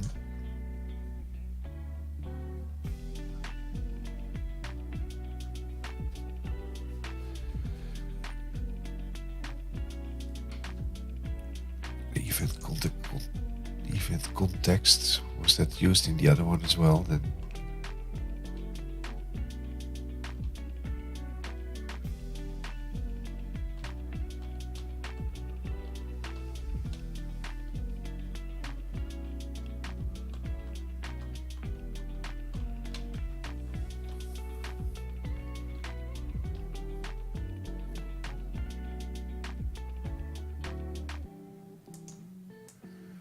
Here it is tracked, but it's the same content control. And the same content control is tracked twice, I think.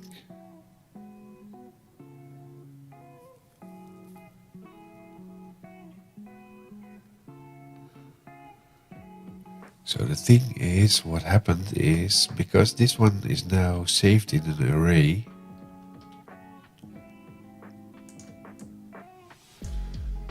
that still will be in scope, otherwise it's getting deleted.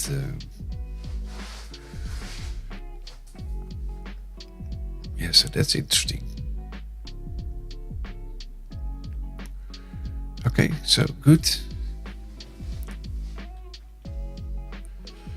That shows that it's actually kind of working, but I need to get into the details of this context, because I think the tracking is done now twice by adding it both in here as an event handler. And the only reason why it now survives is because this one is allowing it to get the same content control in the context.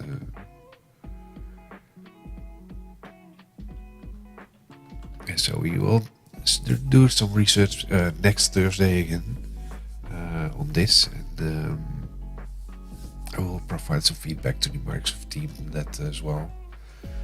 I won't be checking in this, I think, for now, because I want to make that a bit better with adding a delete button to delete one or two content controls, so that you can see the output in the console as well by doing that. So good. That means that we are running at an end here.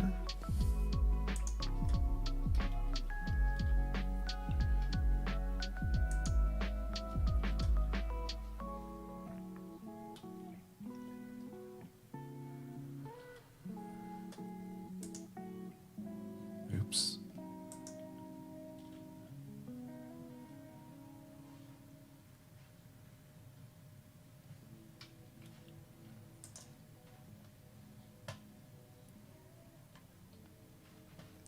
Great, let's go back in this screen.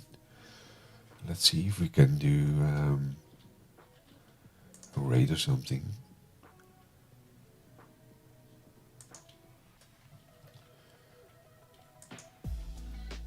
Let's see, let's do some Keller creation. What's he doing? Software game development. So everyone, thanks for watching today. Don't forget to follow if you're on Twitch. And if you're on YouTube, subscribe to the channel and hit the bell if you want to get notified for the next event. It will be next Tuesday, I think. And for the continuation of this Office thing, that will be Thursday again. But they will both be closely related to Blazor and things like that.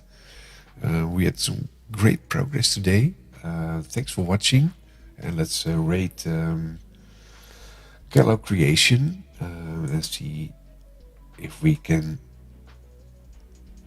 do something there. Thanks for watching, and see you next time. Oh.